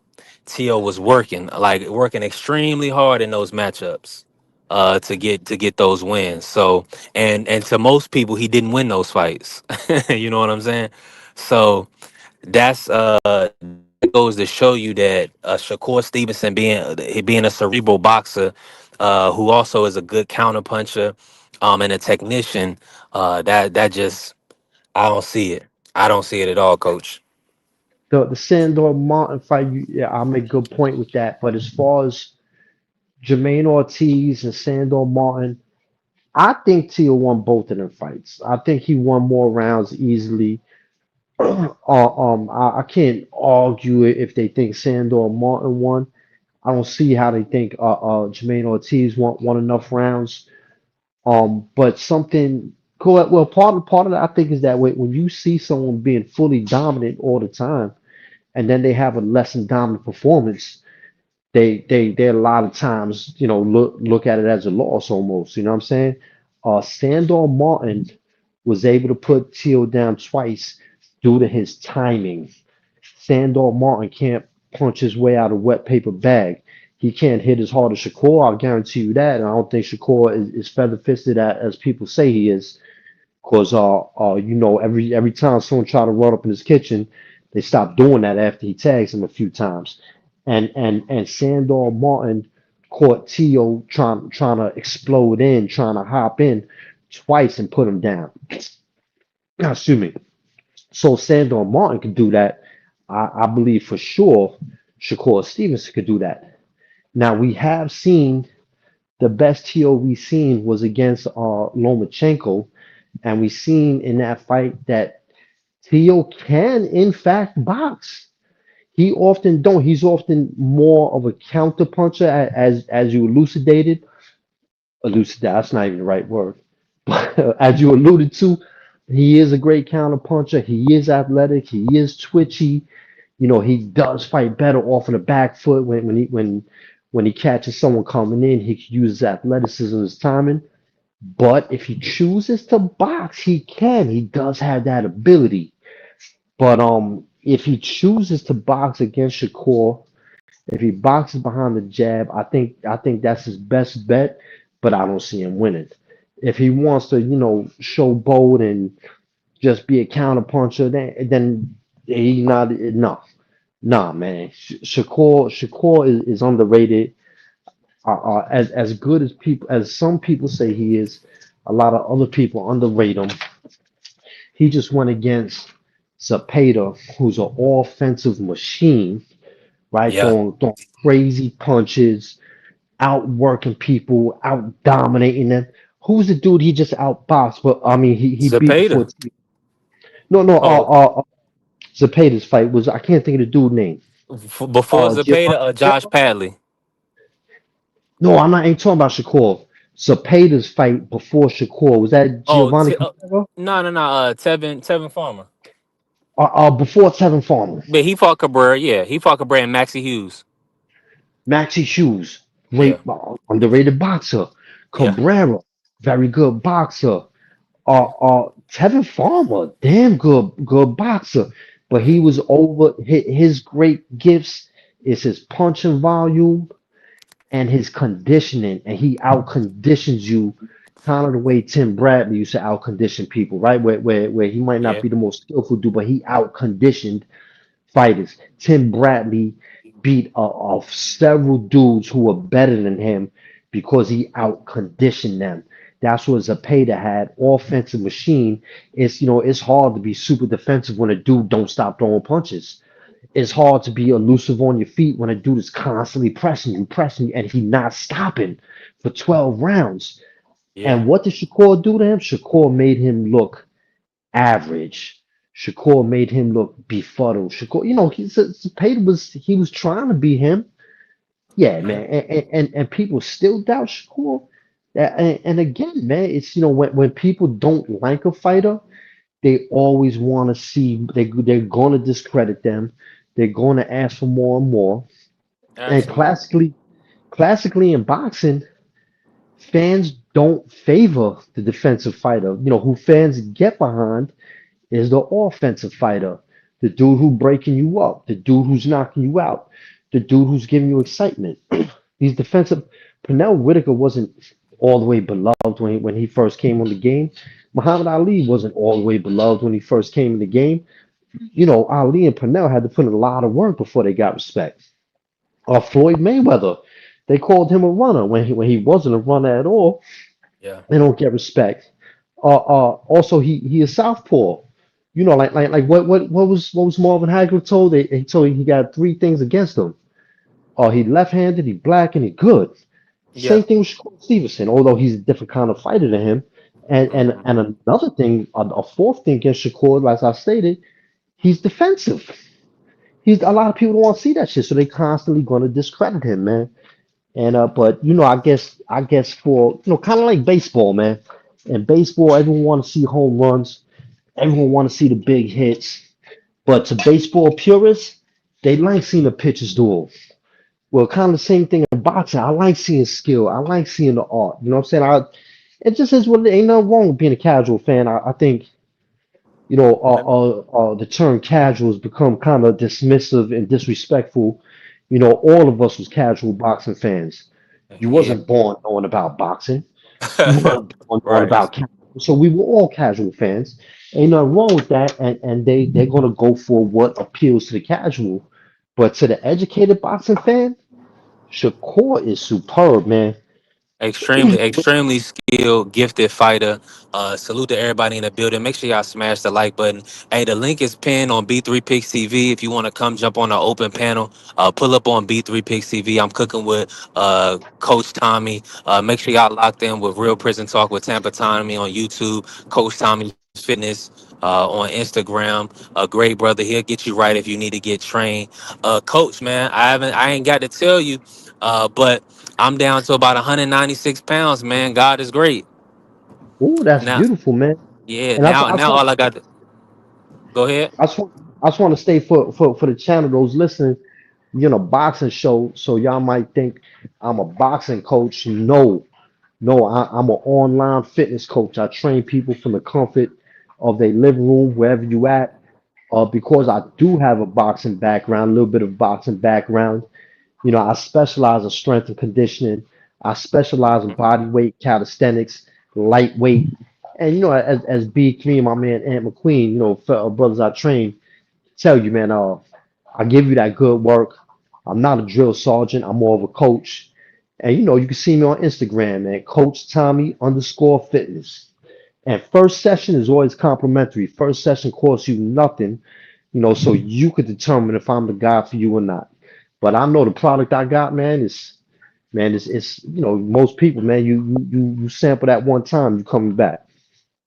Nah, 100%. Coach Tommy, he put me through his workout. We worked out for multiple weeks, and I mean, he put me in. He got me on track. I was up to 200. I was over 230. I was maybe like 231, 232, fluctuating up there. So in the last, I've been able to get down in 5 months. I've been able to get down 30, like 33, 34 pounds. So, hey, Impressive, I'm bro. Really impressive. So yeah, so we working, man. So I'm super appreciative of Coach now, and I got Isaiah pulled up. Isaiah, WYD, what you doing?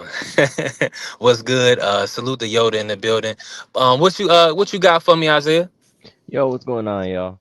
How y'all doing? Hey, Man, we doing great, bro. Just cooking. What's going on with you?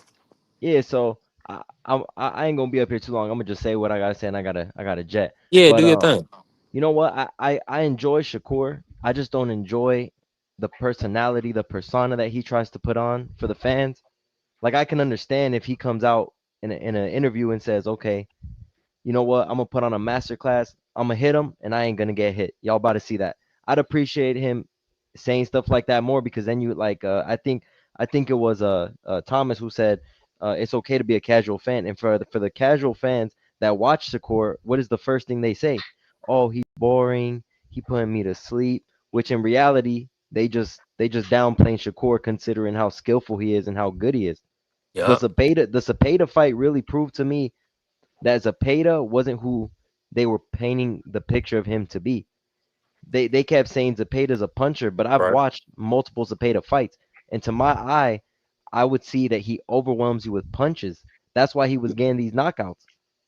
He's throwing so many punches, and two of them you might not even see, and boom, you go down. And what is that? That's considered a knockout, you know? And I felt like 100%. Shakur, he put on a great performance with Zapata, and I appreciated him deviating from his normal style to put on a show. But I do believe that what caused that was the pressure with Turkey saying, "Oh, we don't want no Tom and Jerry fights," and not that Turkey was specifically saying that to him, but I get it. Turkey's putting up this money and he wants to see a show.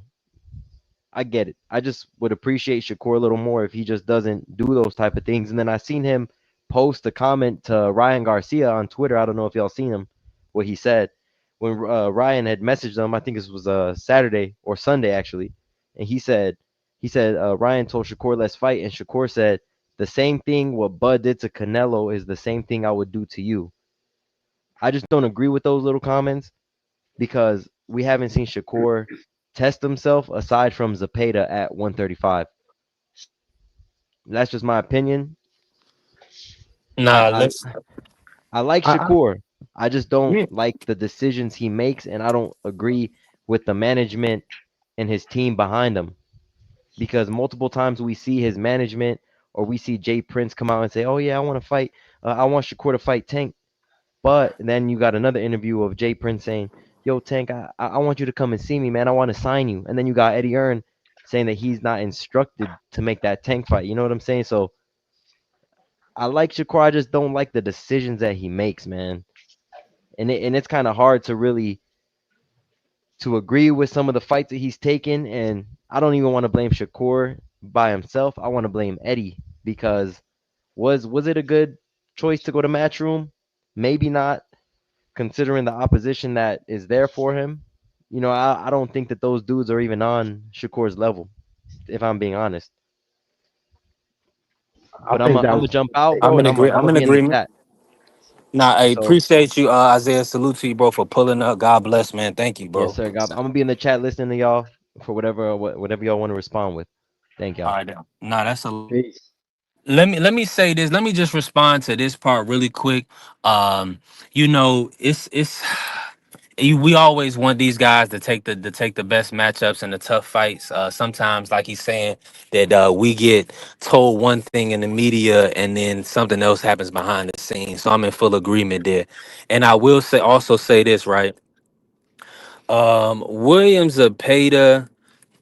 I'm gonna say this. Williams Zepeda, they definitely overstated his power a little bit. It was, he's an accumulation puncher. So Isaiah, your eyes not deceiving you. You seeing right. He's an accumulation puncher. He's not a one punch knockout artist. And I saw your comment earlier. He fought Shakur fought De Los Santos different than he fought Zepeda. And that's because De Los Santos is really cracking. Uh, so there's a different level of power.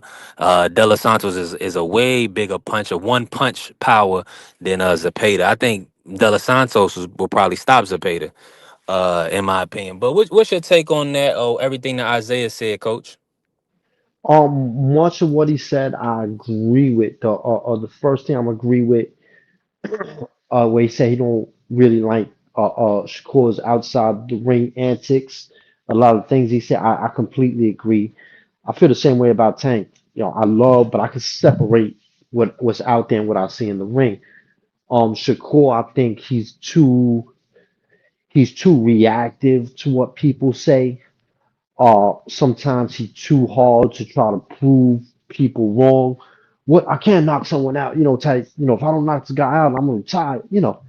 So I don't care for that at all.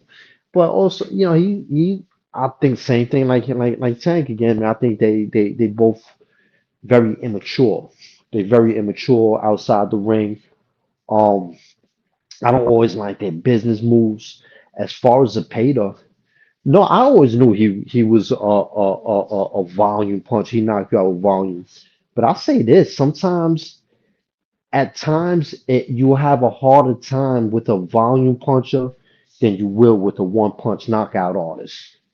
Because a lot of times these one punch dudes, you could see when they're about to throw that. Sometimes it's easier to avoid one or two hard punches than it is a dude that's coming at you throwing 50 punches. And whether you stab me 50 times or you shoot me once in the head, at the end of the day, I'm still dead. You know what I'm saying? So however they get the knockout, you knocked out. However they get the stoppage, you stop. You know what I'm saying? So I think no, Zepeda wasn't the hard hitter that some people said he was, but he is as good as a lot of people thought he was. He's proven that against very good boxers, man. Against really good boxers. He has proven that. And also too, because I don't want to discredit. I think that was a great win for Shakur. I think he was superb against a dude that gave a lot of people a hard time. Undefeated, volume puncher, great stamina, on you, man. He's on you. He on top of you. And Shakur made him look average, very average. You know what I'm saying? Same thing I say about Canelo. Who, aside from B-ball, who made Canelo look so average? The way Bud did. Like really nobody. You know what I'm saying? And that's what Shakur did to Zepeda. With the De Los Santos fight, I don't think Shakur necessarily fought like that because De Los Santos hit so hard. I think he fought like that because I believe, as was said, that he had a bum shoulder. He was barely throwing. He fought with one arm damn near every single round, and that is extremely hard to win a fight. I think if he fought that fight any other way, he would have took a loss. He would have took. It's just something you can't do. So, if anything, I'm impressed by the De Los Santos performance. It wasn't fun to watch. Don't get me wrong, but I'm impressed that a one-on fighter could do that to another fighter who's on a world-class level. And and Shakur landed 50% more punches than him. I think De Los Santos landed 40. The at the time was the lowest landed in history, and Shakur landed like 63. So he clearly outlanded him with one arm. It don't look pretty when you jumping out the way when you stay on the bike, but he landed more punches easily. He won more rounds. De Los Santos was frustrated with a one-arm fighter, man. So yeah, I'm very impressed with Shakur, but I do completely agree with the brother said about Shakur claiming he gonna knock someone out, he gonna do this, he gonna do that. Yeah, that's it's immaturity, man. Hey man, I'm with you 100%, coach. And a lot of times, and I know my brother Senior, he say this all the time. He's like, "Don't sell me death if that's not what you going in the ring to do. If you going in the ring to box, just say, I'm gonna go outclass this guy. I'm gonna make him look silly, and I'm gonna outbox him. If whether it's for 12 rounds or less, that's my intentions.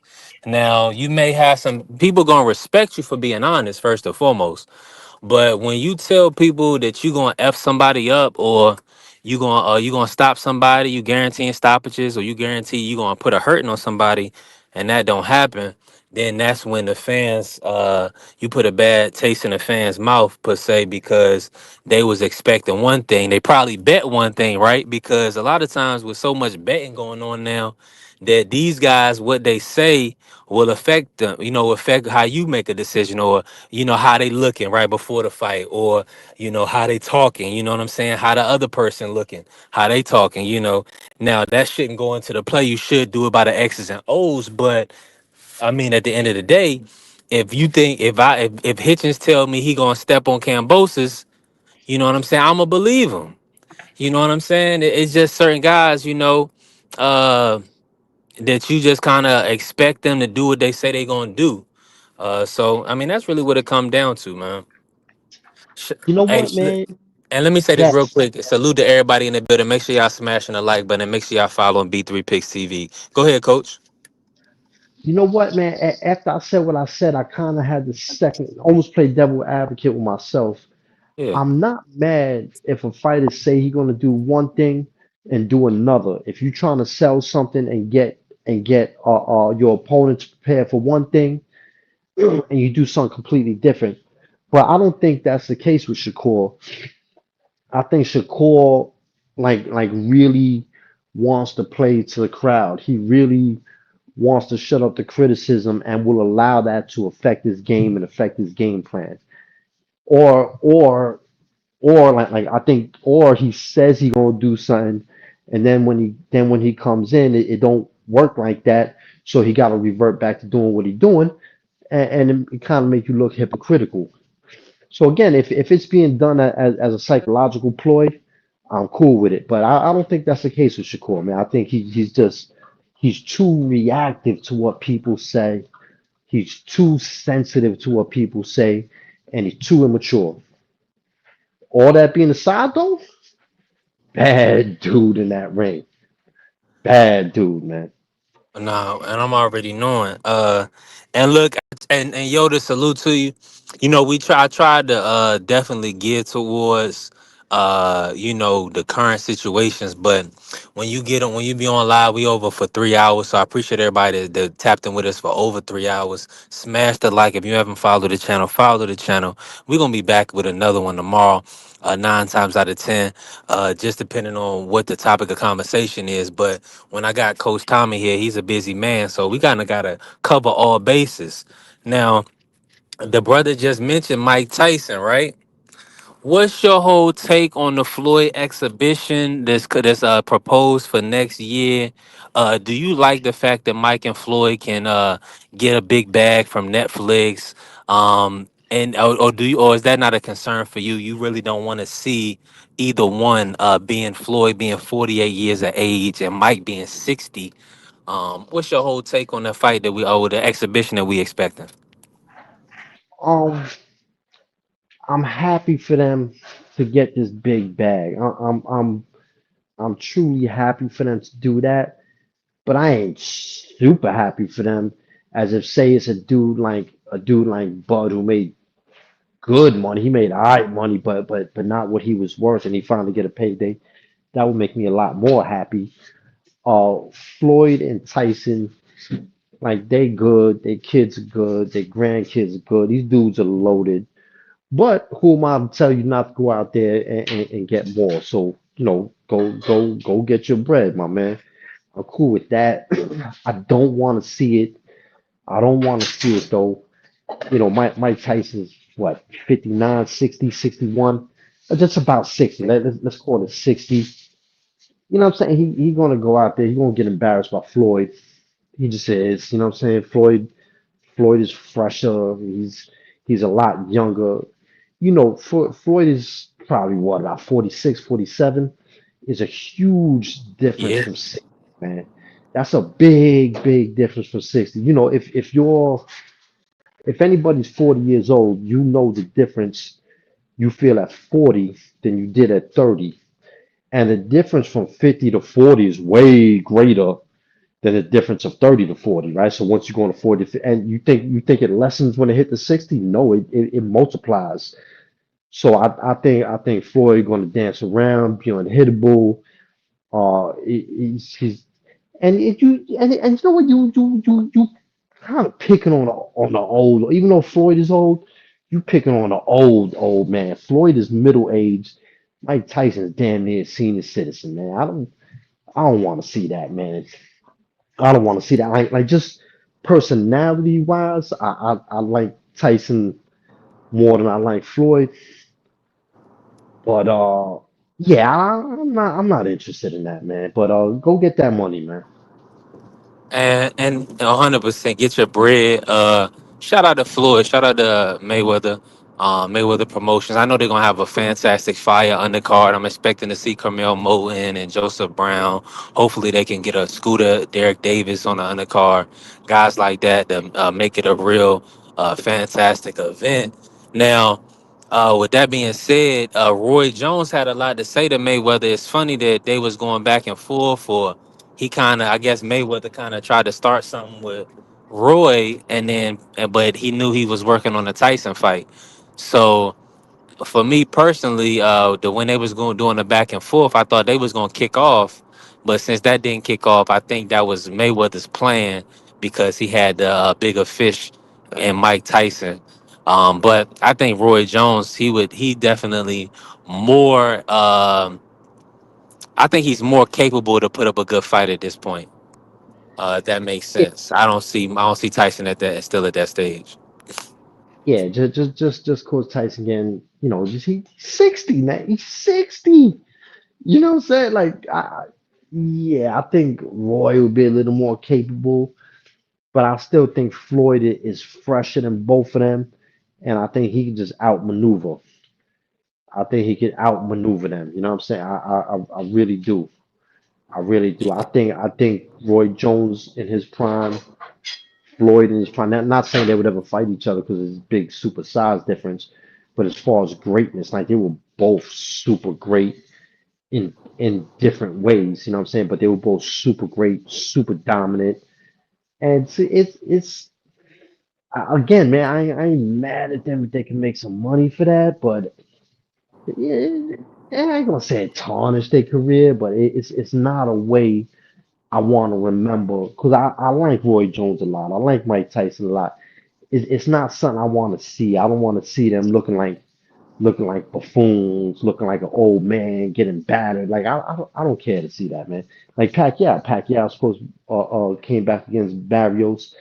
He did better than I expected, but I don't want I was thinking he was going to get his ass whipped, and I just don't want to see Mhm. that. I don't want to see I'm that. with Like, you. like I'm if with there you was completely. if there were if Pacquiao was somewhere not too far out of his prime or something, I go for it, man. But like Yeah. this stage of the game, I like we was talking earlier. Dudes like they want to see Bud and Floyd. As far as boxing wise, I like Floyd. Personality, no. But as far as his career, I wouldn't want to see Bud beat the hell out of him, man. Nah, Because not at all. it's not representative of who Floyd was in his career. If we could go back in the time machine and they was both 38 years old, that would be a magnificent, spectacular fight. I don't know who wins, man.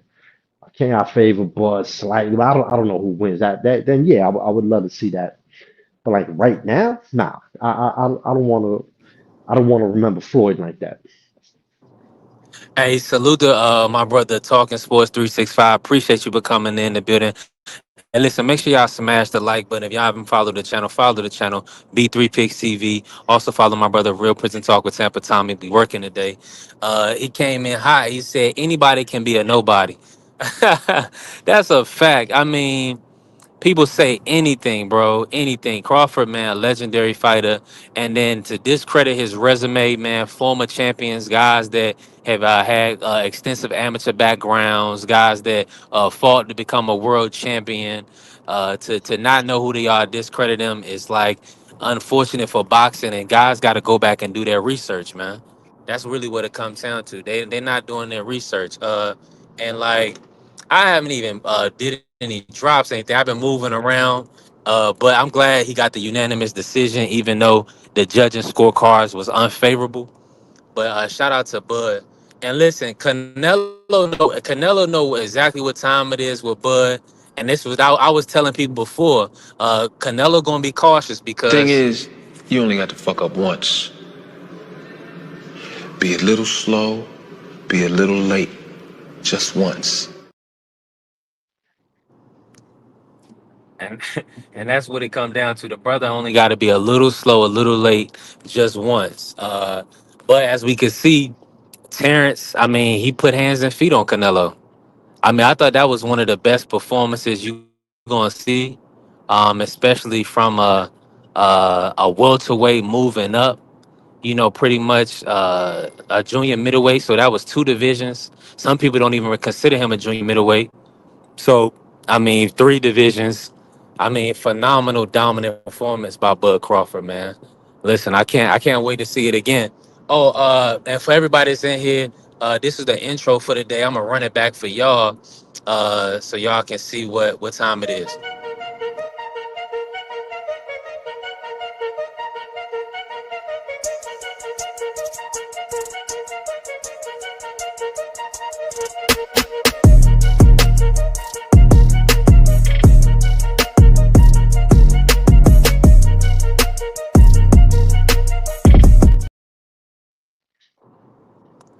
Yeah, that's the beauty of the day. Shout out to Miss Diaz. We gotta cook, man. Listen, I like this is B3 Picks TV, man. Make sure y'all subscribe to me. I definitely mix the sports with the ladies because I like to do both. You know what I'm saying? I don't separate the two. And salute to my dog Tampa Tommy, showing love, staying in here with me, locking in with me. I appreciate you, Coach. Man, we work, man. We've been up here for over three hours and 13 minutes. I don't want to hold you no longer. I don't want this. Let me say this. I don't want to. My audio to go out while we out here on the road, but um You know, if anybody want me to run the video back, just let me know, man. That was a great video. I mean, Crawford spent Buddy around. Canelo was looking like, whoo. He was just making sure another punch wasn't coming.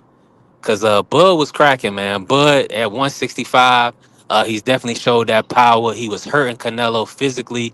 You could see he broke him down late in the fight. Canelo almost looked like he wanted to get up out of there. I think if Bud, and I even heard Radio Raheem say this, salute to Radio Raheem, he was like, and I was believing this as well, if this was a 15-round fight, Bud would have stopped him.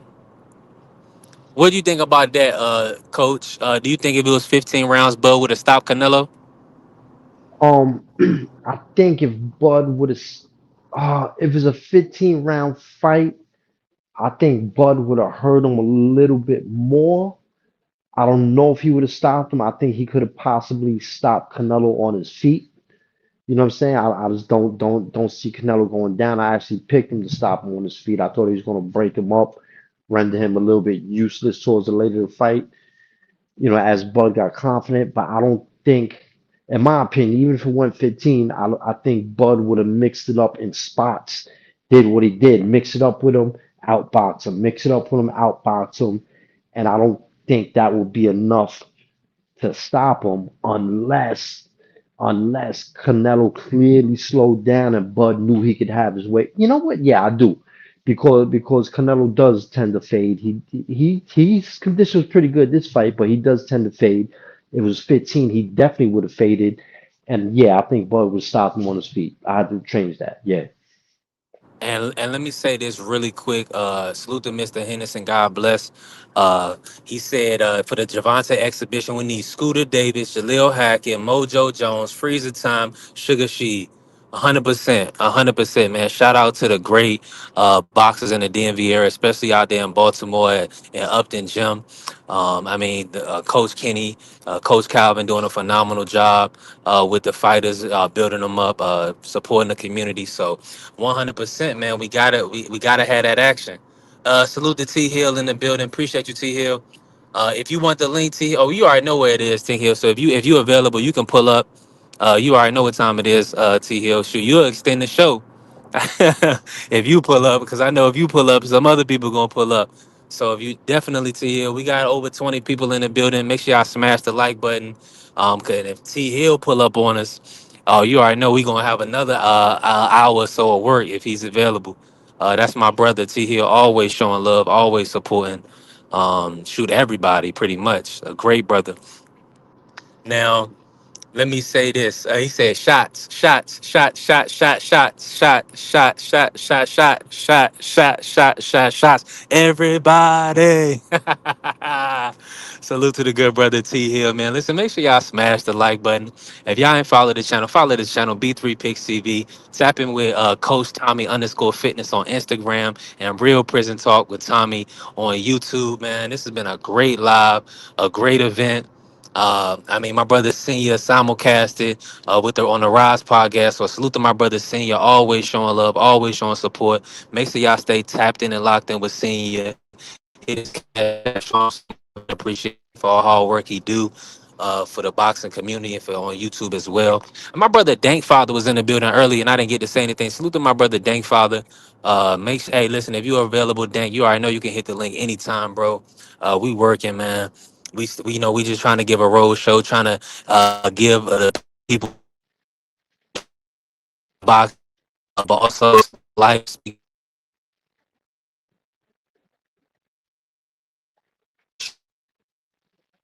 Isaiah that I think I think we're losing you, B3.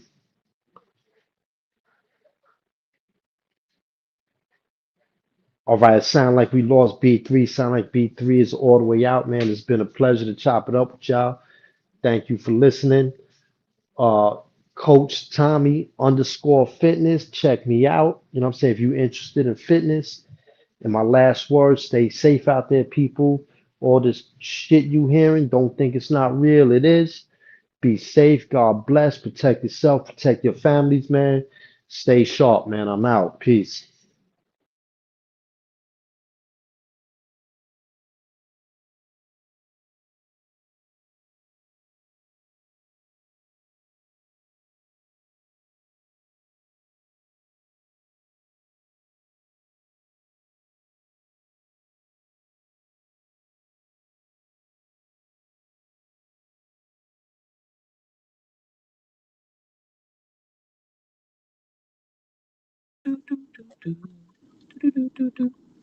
Hey, listen.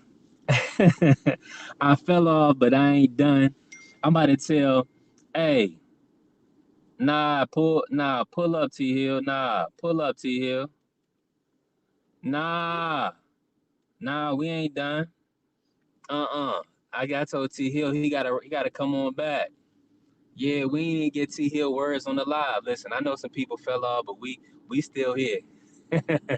We still here. I know Tommy was going to close out the show for me. I appreciate Tommy. God bless Tommy, Tampa Tommy. Make sure y'all locked in with Real Prison Talk with Tommy, and definitely follow him on Instagram, Coach Tommy _fitness. So we can finish. So you know what I'm saying. But hopefully I get T Hill to pull up on me, man. But if he can't, it's all good. We're in the show. We're in the show on a positive, on a good note. Um, yeah. Man, listen, it's always a pleasure. You already know I didn't get Coach Eddie on the line for everybody today for whatever reason, but God willing, in the future, I get Coach Eddie in the building, and we'll work, man. We'll definitely work. See, the people still in the building. Let me see what Marcus says. Salute to Marcus. Appreciate you, bro. He said, what if Terrence try to go up after Bivol 175? Yeah, that's been a topic of conversation today, man. What is Bud gonna do? I think if he does go and fight, that's really the fight, bro. Because Bill will beat Canelo. Nobody else in this era has done enough to really garner or generate the revenue or even kind of be in position for that Crawford fight. But Bivol is the guy. I think if he goes up to 175, if he dare to be great again and fight Bivol, that would cement him. I think we could consider him the number one boxer of all time. Yeah, we have to start looking at it like that because, and this is from my perspective. Any historians can hit the link. The link is pinned. Let me put it back in. Let me put it back in the chat, real quick. Just because my audio is straight right now and I still got people in the building, I'm not gonna end the live just yet. I wanna cook on this with Marcus real quick. But uh, think about this though. And I believe Coach Tom even said it on this live. There's not been a fighter to go from 135 to 175. So him doing that will put him on a Mount Rushmore for sure. I mean, he would have to be top three all time boxers. I mean, he would be right up there with Sugar Ray Robinson and Muhammad Ali. His name would have to be up there, with those guys. I don't know whether you want to put a Joe Louis, because a lot of people have Joe Louis number two, vice versa. Everybody has a different list. But if Bud goes up to 175 and beats Bivol, or even a Benavidez, I prefer the Bivol fight because Bivol is unified. He's a current 175, former 175 undisputed. So he has more credibility than a fight with David. Now we all love David, but Bivol is the bigger accomplishment, having a win over the Canelo and having a win over Beterbiev. So I think that'll be a great fight for Crawford. Man, shout out to Crawford for wanting to take on the tough challenges. Now he did say 60. Crawford said he'll be possibly going to my bad. Crawford said he may even entertain 160. So the names at 160 is Laura, Janabek, and Carlos Adames Bronco. I don't know if any of those names are appealing. We probably want to see Crawford, you know, mm, either fight a bill, saying, or man walk off into the sunset. Man, Crawford lead the game with all his faculties. I know everybody on our side, we want to see Crawford get $100 million payday. We want Crawford to be able to generate that wealth, be able to take that $100 million and invest it into his community, into his family, into his kids' future. So that's what we're looking forward to, right? So that's what we want. So, man, listen, Marcus, I believe that Crawford he's already, in my book, I would have to really break it down. I'm putting him as top 15 all-time boxers. If he goes up and defeats a Bivol or Benavidez, he has to instantly go well into the top three range. So top five, top three range. So that's what I'm looking forward to seeing from Crawford. Hopefully he can dare to be great. If he can't do 175, defend at 168, go for 6 divisions at 160. The world is your oyster. I mean, if he still has the will to win, the will to compete at the top of the sport, I want to see it happen. That's just me. That's just 3. Let me play my brothers. It's for everybody saying, let me play the intro for the day one more time, man. Salute to the good brother Bud, for dominating Canelo, man.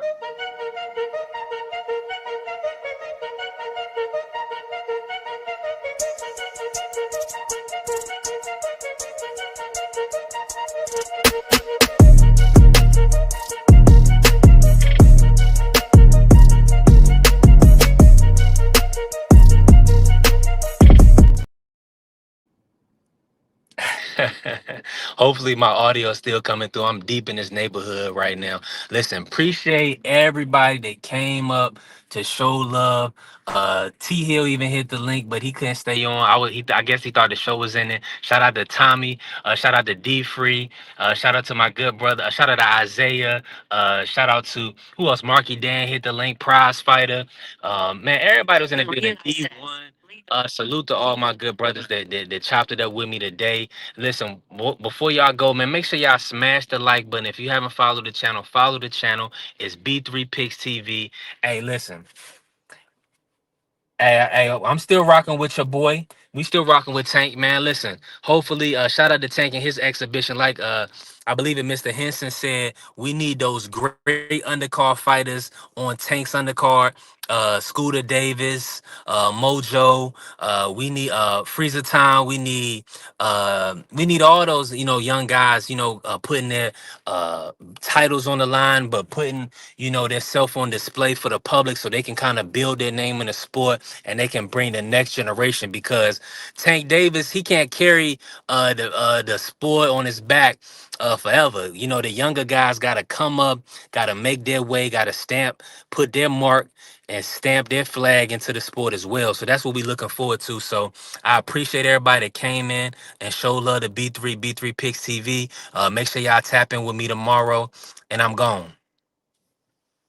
All right, is you motherfuckers finished? Y'all finished? You silly motherfuckers. You got to be soldiers, all right? Soldiers. Not clowns, goddammit. Drive, and you shut the fuck up.